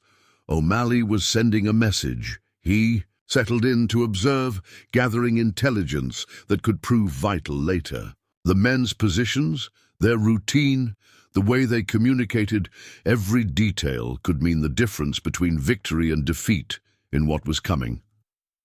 A rider approached from the south, one of their own returning from patrol. The newcomer's manner was urgent as he spoke to Turner, who was clearly in charge. Mason was too far away to hear the words, but the effect was immediate. The camp came alive with activity. "Mount up!" Turner's voice carried clearly in the still air. "O'Malley wants us to pull back to the ridgeline. Says Blackwood's got news about Reed's plans." Mason's jaw tightened. So Blackwood had indeed run to O'Malley, probably trading information for his life. The question was, how much did he really know? The raiders began breaking camp with professional efficiency. Mason considered his options. He could probably take out 2 or 3 of them from his current position before they realized where the shots were coming from. But that would leave the others alive to report back, and O'Malley would simply send more men. No, better to let them go, but not before leaving them something to think about. He waited until they were mounted and started to move out. Then he took careful aim with the Winchester and shot Turner's hat clean off his head. The reaction was immediate and predictable. The men scattered for cover, guns drawn, scanning for the source of the shot. Mason waited precisely 3 seconds, then put a bullet into the ground at Bryce's feet. "That's 2 warnings," he called out, pitching his voice to Carey. "Next ones won't be warnings." "Reed." Turner's voice was angry but controlled. "Are you up there?" "Just wanted to give you boys a message to take back to O'Malley," Mason replied. He'd already started moving, using his voice to keep their attention focused on his previous position. "Tell him Silver Creek isn't Montana. Tell him what happened this morning in the canyon." "You really think you can stand against what's coming?" Turner challenged. "O'Malley's got 30 riders heading this way, maybe more. Numbers aren't everything, Wade. You should remember that from Montana." He punctuated his words with another shot, this one snapping a branch just above Turner's head. The raiders were trying to locate him, but he'd chosen his position well. The rocky terrain created echoes, making it impossible to pin down the source of his voice or shots. "You're good, Reed," Turner admitted. "Always were, but you're just one man." "Am I?" Mason's voice came from a different direction now. "Take a good look around you, Wade. Notice anything strange about the hills to your west." Despite themselves, the raiders turned to look. Mason's next shot kicked up dust near their horses' feet, making the animals dance nervously. "Could have. I killed half of you by now," he continued conversationally. "Could kill the rest before you found my position. Want to know why I haven't?" The men were fully unnerved now, realizing how exposed they were. Professional gunmen were dangerous precisely because they understood the reality of their situation. And right now, that reality was uncomfortable. Why's that, Reed? Turner's voice had lost some of its confidence, because dead men can't carry messages. But you boys, you can tell O'Malley exactly what he's facing here. Tell him about the town that fought back. Tell him about the morning his pet gunman got outplayed. Tell him that every man he sends against Silver Creek will find out exactly what happened. In Montana, a final shot split the air, causing several horses to rear in panic. By the time the raiders got their mounts under control, Mason had already started working his way back toward town through the gathering dusk. He paused long enough to free the bound sentry, who had regained consciousness and looked thoroughly chastened. The young man didn't say anything, but his eyes held a new respect and fear. The sun had nearly set by the time Mason made it back to Silver Creek. He found Sarah waiting anxiously on the boarding house porch. 8 riders headed south at full gallop about an hour ago, she reported. Looked like they had somewhere urgent to be. Mason nodded, settling wearily into a chair. They did. O'Malley's pulling them back, probably to reorganize once he gets Blackwood's information. Were there no casualties? He assured her. Just give them something to think about. Sometimes that's more effective than killing. Sarah studied his face in the fading light. You're hoping they'll spread the word about what happened here, about the town fighting back. Word spreads fast in territory like this. Every town that's suffering under men like O'Malley, they'll hear about Silver Creek, about how one small town stood up to the big operators. And if they decide to make an example of us because of it? Mason's expression hardened. Then they'll learn why the stories about Montana keep getting taller in the telling.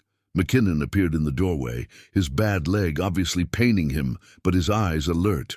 Henderson's got men watching all the approaches. No sign of those 30 riders, Turner mentioned, but they're coming, Mason finished. O'Malley has to respond now. We've forced his hand. Good, McKinnon said firmly. Better to face what's coming than die slowly from 1,000 small cuts. Sarah brought coffee, and the 3 of them sat in the gathering darkness, each lost in their own thoughts. The town around them was quiet, but not silent. There was purpose in the air, determination in every movement of the guards walking their posts. I've been thinking, Mason said finally, about what you said this morning about some things being worth living for rather than dying for. And Sarah's voice was soft in the darkness. And I think maybe I've spent too long running from the past. Too long letting what happened in Montana define who I am. He sipped his coffee thoughtfully. This town, these people, they deserve better than dying for someone else's cause. They deserve to live on their own. That sounds suspiciously like a man thinking about putting down roots, McKinnon observed. Mason smiled slightly. Maybe, if we survive what's coming. We will, Sarah said with quiet certainty. Because we're not just fighting against O'Malley, we're fighting for something bigger. A future, Mason agreed, one worth building.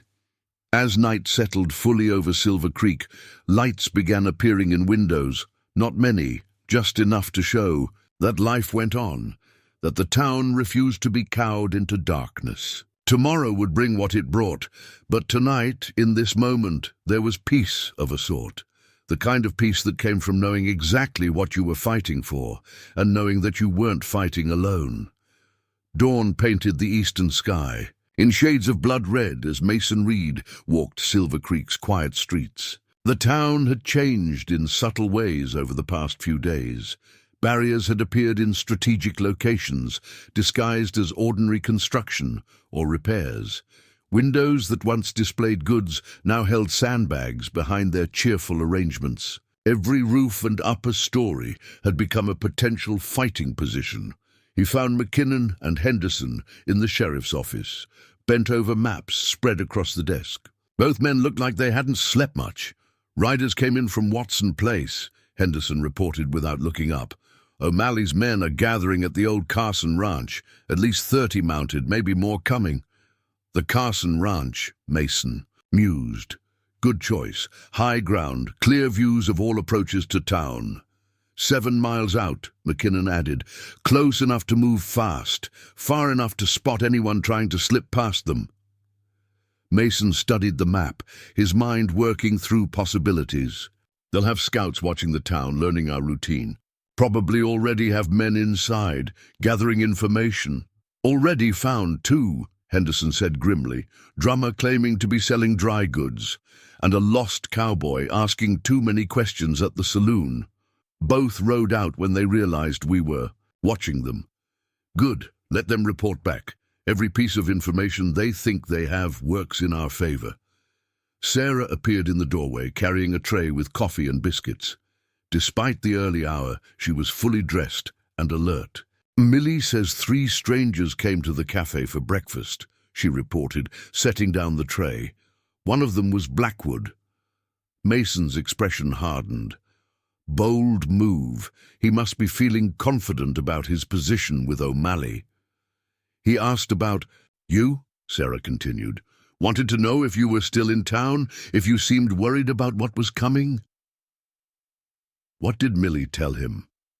A small smile touched Sarah's lips. Said she hadn't seen you since you rode out yesterday, heading toward the railroad station. Said you mentioned something about telegrams to the Territorial Marshal's office. Mason nodded approvingly. Good. Let them think we're trying to get outside help. Makes our real preparations less obvious. Speaking of preparations, McKinnon interjected, Wilson's got the last of the outlying families moved into town. Livestock secured in the North Valley, supplies cached where we discussed, and the special arrangements? Ready. Just need your signal.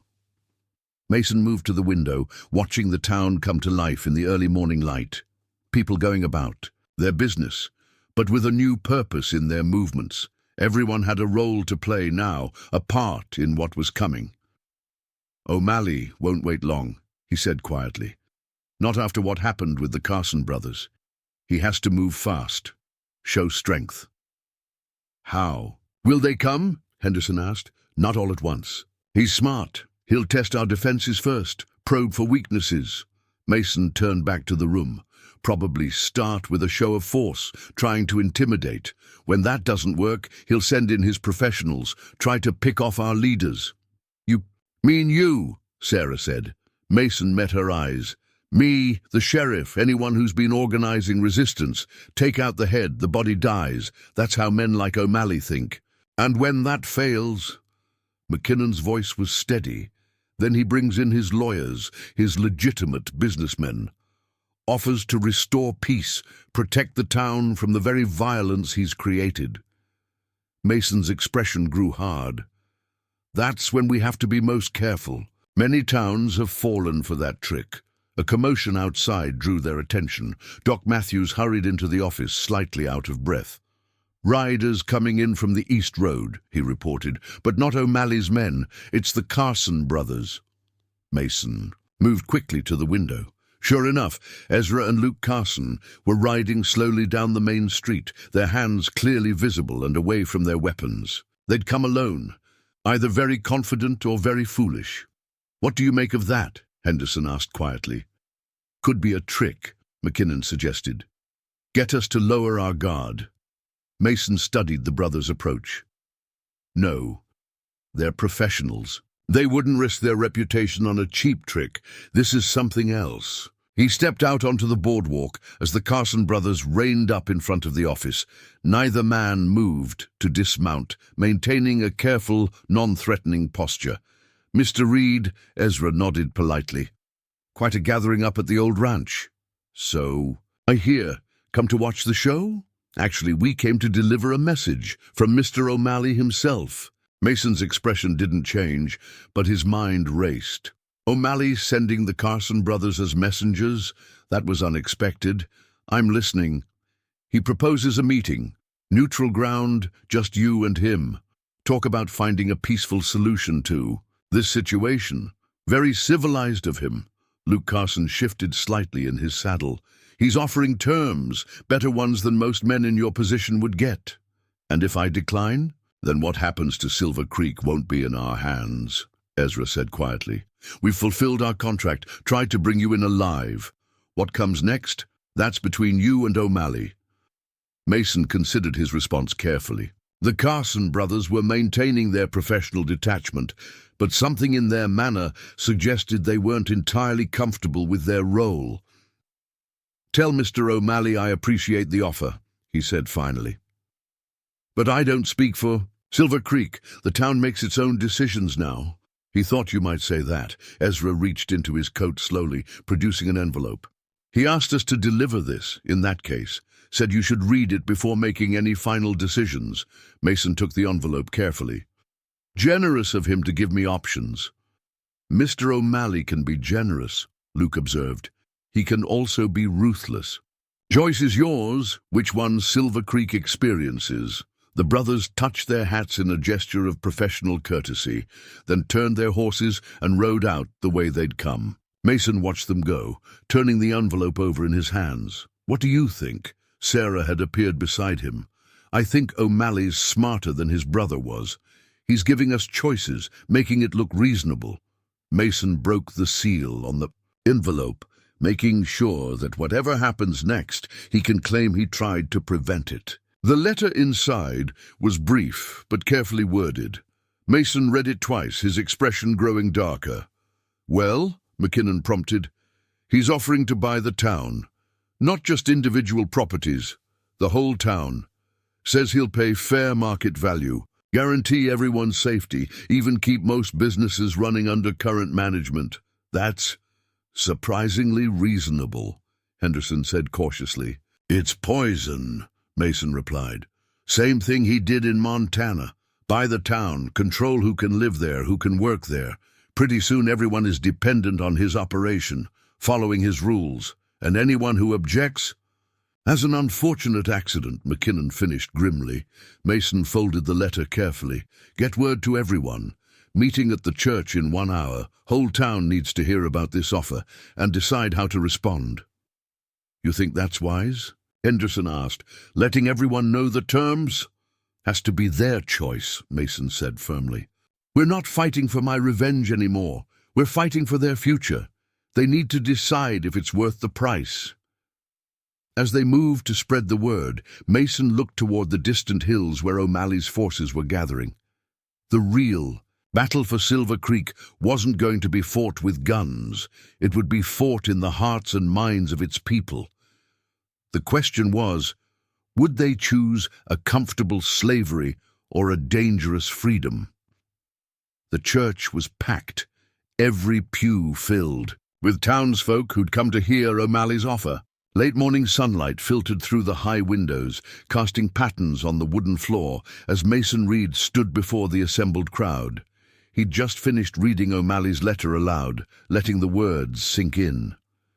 The silence that followed was heavy with tension and unspoken questions. Finally, Peterson from the bank stood up. "Those numbers he's offering, are they real? He's really willing to pay that much?" "The money's real," Mason confirmed. "O'Malley's operation has been successful. He can afford to be generous." "Then maybe we should consider it," Peterson said carefully.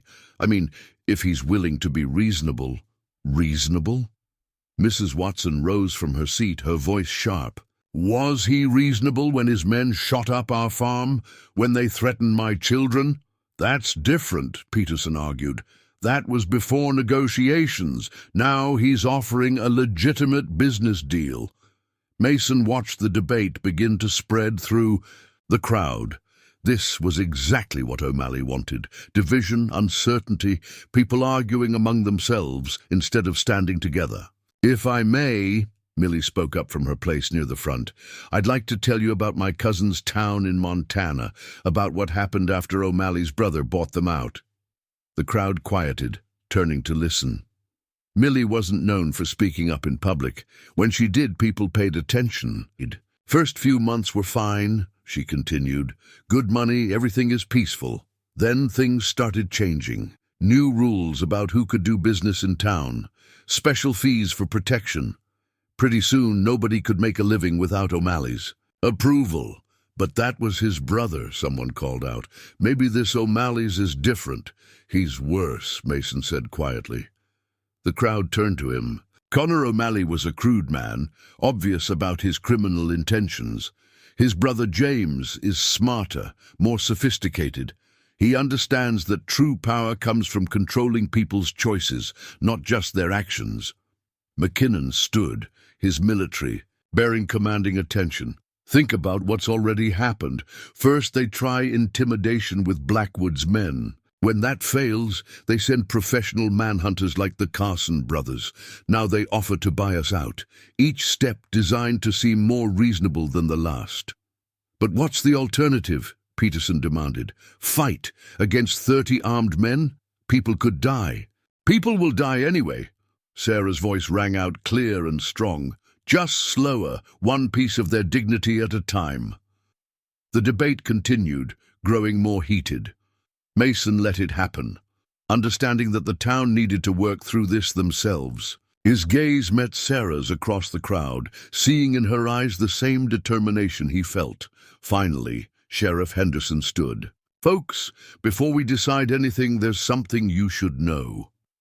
He paused, making sure he had everyone's attention. This morning I received a telegraph from the Territorial Marshal's office. They've been building a case against O'Malley's operation for months. Evidence of corruption, intimidation, even murder. A murmur ran through the crowd. They're close to moving on him, Henderson continued. But they need more time.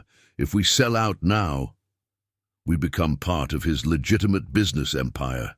Mason finished. Make it harder for the law to touch him. So we're supposed to risk our lives, our homes, just to help some federal investigation? Peterson demanded. No, Mason said firmly. We fight for ourselves, for our right to live free from men like O'Malley who think everything and everyone has a price. He looked around the church, meeting eyes, seeing the struggle on faces. I won't tell you how to decide, but I will tell you this. What happens? Here in Silver Creek it matters. Other towns are watching. If we stand up to O'Malley, we become an example, Sarah finished. Show people they don't have to submit to men like him. Or we become an example of what happens to towns that resist, Peterson countered. The debate might have continued, but at that moment, young Billy Watson burst into the church, out of breath from running. Riders coming, he gasped out. Lots of them coming down from the Carson Ranch. Mason moved quickly to the door. In the distance he could see dust rising, a large group of mounted men approaching at a deliberate pace. How long? He asked Billy. 20 minutes, maybe less. Mason turned back to the crowd. Looks like O'Malley's not waiting for our answer. Time to decide, folks, here and now. What are our chances? Someone called out. Really? Mason considered his answer carefully. Better than you might think. We've got good positions, prepared defenses. More importantly, we're fighting for something worth fighting for. That's not an answer, Peterson protested. Yes, it is, McKinnon said firmly. It's the only answer that matters. A moment of silence fell over the church, then Mrs. Watson stood again. My grandfather helped build this town, she said clearly. My children were born here. I'm not selling their birthright to some criminal who thinks he can buy our souls. The Watson place has already been shot up, Peterson pointed out. You've got nothing left to lose. I've got my dignity, Mrs. Watson shot back, and my children's future. That's worth fighting for. More voices joined in, some agreeing, some arguing. But Mason noticed something interesting. Those who had actually faced O'Malley's men, who had seen their true nature, were the ones most determined to resist. Perhaps, Doc Matthews spoke up, we should put it to a vote, democratic-like, since that's one of the things we're fighting for. Henderson nodded. All in favor of accepting O'Malley's offer, raise your hands. A few hands went up. Peterson, some of the newer townspeople who hadn't put down deep roots yet, but they were notably few. All opposed. A forest of hands rose. Mason felt something tighten in his chest, pride, determination, and something else, something that felt like hope. Motion to reject the offer passes, Henderson announced formally. Now, we've got about 15 minutes to get to our positions. Anyone who's not prepared to fight should head for the church shelter now. The crowd began to move with purpose. Those who had been trained headed for their assigned positions, while others helped the elderly and children toward the shelter beneath the church. Mason caught Sarah's arm as she passed. "Get to the boarding house. Your father will need help. Coordinating the defense. What about you? I need to see something first." He hesitated, then pulled her close, kissing her briefly but firmly. "Be careful." "You too," she whispered, then hurried off to her position. Mason moved outside, climbing to the church roof where he could see the approaching riders clearly. They made an impressive sight, well-armed men on good horses, moving with military precision. At their head rode a figure Mason recognized from descriptions, James O'Malley himself, so he'd come to oversee things personally. That could work in their favor. O'Malley was too smart to throw away men's lives needlessly, but it also meant the stakes were higher. This had become a direct challenge to his authority, one he couldn't afford to lose. Mason checked his weapons one last time, then headed for his own position. The next few hours would determine not just the fate of Silver Creek, but possibly of the entire territory. If they could stand against O'Malley here, others would follow their example. The question was, how many would have to die to make that stand? James O'Malley reined his horse to a stop at the edge of Silver Creek, his men spreading out behind him in a practiced formation. He cut an impressive figure, well dressed in an Eastern-style suit, with the bearing of a successful businessman rather than a ruthless criminal empire builder. Through his field glasses, Mason studied the man who'd sent so many gunmen to kill or capture him. O'Malley's face was composed, intelligent, showing none of his older brother's crude brutality. That made him more dangerous, not less. "Quite the reception committee," McKinnon observed from his position beside Mason. The townspeople had taken their defensive positions, but remained hidden, letting O'Malley wonder about their numbers and placement. "He's expecting it," Mason replied. "Man like that, he plans for everything." As if to prove his point, O'Malley raised a white flag and urged his horse forward. Two riders flanked him, Blackwood on one side and, surprisingly, Ezra Carson on the other. "That's interesting," McKinnon mused. "Carson brothers switching sides again?" "No," Mason said thoughtfully. "This is something else." He stepped out onto the street, walking forward to meet O'Malley. Behind him, he knew Sarah and the others were covering him from various positions, but this needed to be face to face. The three riders stopped about 20 paces away. Up close, O'Malley looked even more the sophisticated businessman, but his eyes were cold and calculating. "Mr. Reed," he said pleasantly, "I'm disappointed you didn't accept my generous offer." "Wasn't my decision to make," Mason replied. "Town voted on it?" "Ah yes, democracy." O'Malley's smile didn't reach his eyes. "Such a messy way to conduct business. People rarely know what's best for them. Sometimes they know exactly what's best. They just need the courage to choose it." O'Malley studied him thoughtfully. "You're not what I expected, Mr. Reed. When my brother wrote to me about the marshal who destroyed his operation, I pictured someone different. Sorry to disappoint." "Oh, not at all. In fact, I find myself rather impressed. You've managed to turn a simple revenge operation into something much more interesting." O'Malley gestured at the town. "You've given these people hope, made them believe they can stand against progress." "Against corruption, you mean?" "Semantics. The point is, you've created quite a situation here, one that requires a certain finesse to resolve." Mason's hand stayed carefully away from his gun. "Nothing to resolve. Town's made its choice." "Has it?" O'Malley turned to Ezra Carson. "Show him."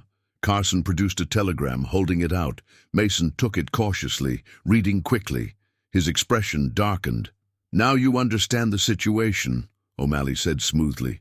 "The territorial marshal's office may be building a case, but they're weeks away from having enough evidence. A lot can happen in weeks, Mr. Reed. What's your point? My point is that I'm offering you a chance to save these people from their own foolish bravery. Surrender yourself to me, publicly. Make it clear you've been misleading them about having official support. Once their symbol of resistance is gone, they'll see reason. Mason considered the telegram, then deliberately tore it in half. Not going to happen. Don't be hasty, Blackwood interjected. Think about... Let me be clear, Mason cut him off. These people aren't fighting because of me. They're fighting because of you, because of what you represent. Every threat, every act of violence, every attempt to buy them out. It just made them more determined. Then they'll die determined, O'Malley said coldly. I can accept that. Can you? Can you accept what comes after? Mason stepped closer. Every town in the territory is watching what happens here. Kill these people, and you'll create martyrs. Stories will spread, others will resist. Others will learn what happens to those who resist. Will they? Ask your brother how well that worked in Montana. O'Malley's composed facade cracked slightly. You destroyed my brother's operation through treachery and lies. No, Mason said, quietly. I destroyed it because he underestimated good people's capacity to fight back. Same mistake you're making now. A tense silence fell.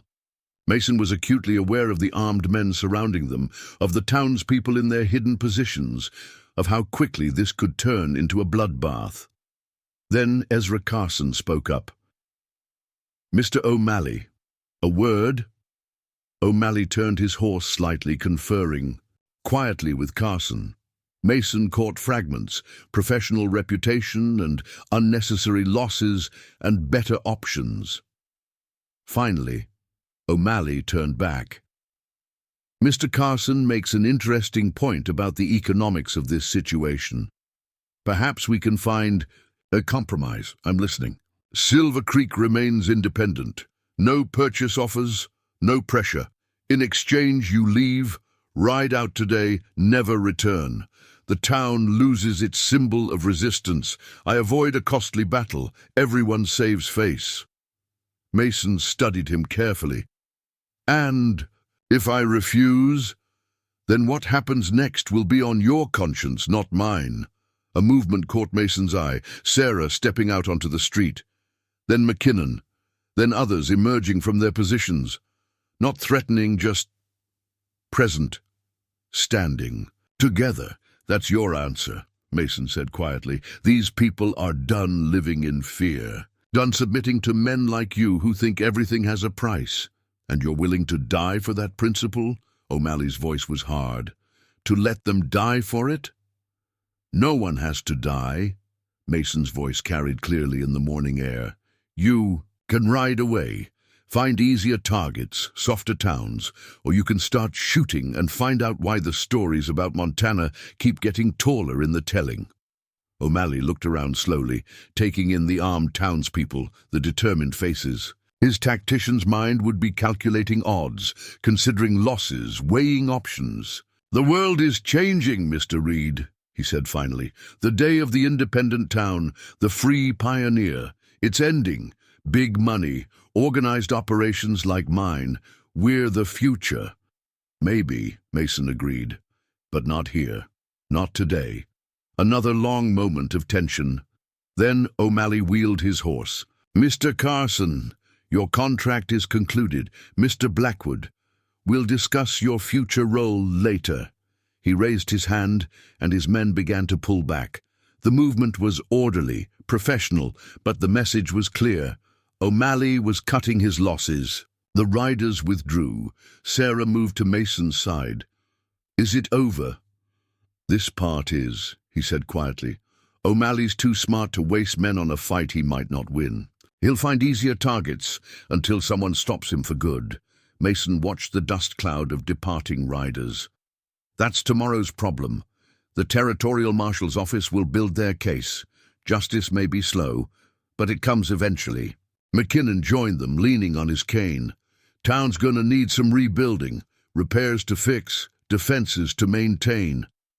Thinking of offering my services, Mason said. If anyone's hiring. Sarah's hand found his. I know someone who might be interested, though the pay's not much. Pay's not everything, Mason replied, squeezing her hand. Some things are worth more than money.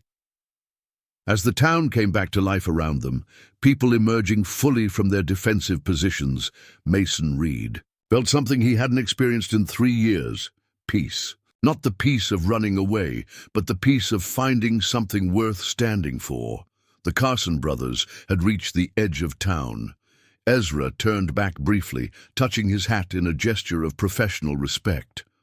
Mason returned the salute, understanding what hadn't been said. Some men, even gunmen like the Carsons, had their own code of honor. What do you think O'Malley will do now? Sarah asked. Move on. Find other towns, other opportunities. Men like him, they never stop trying. To own everything they see.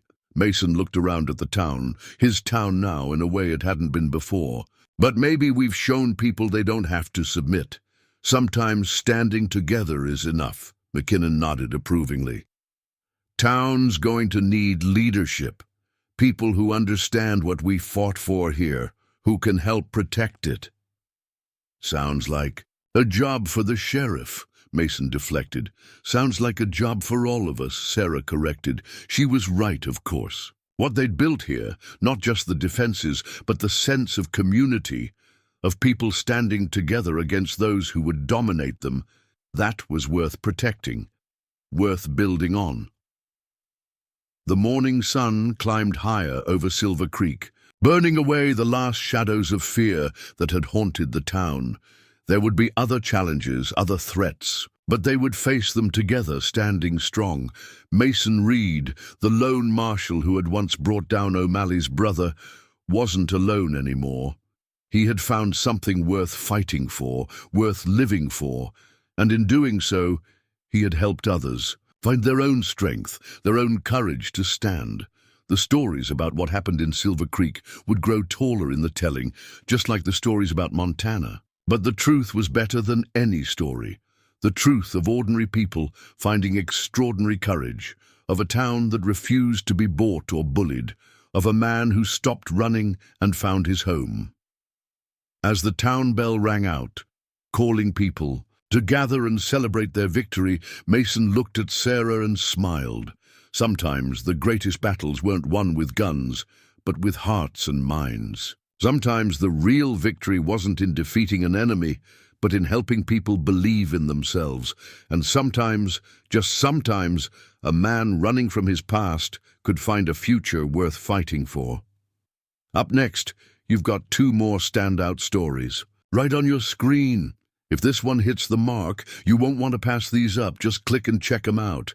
And don't forget to subscribe and turn on the notification bell so you don't miss any upload from us.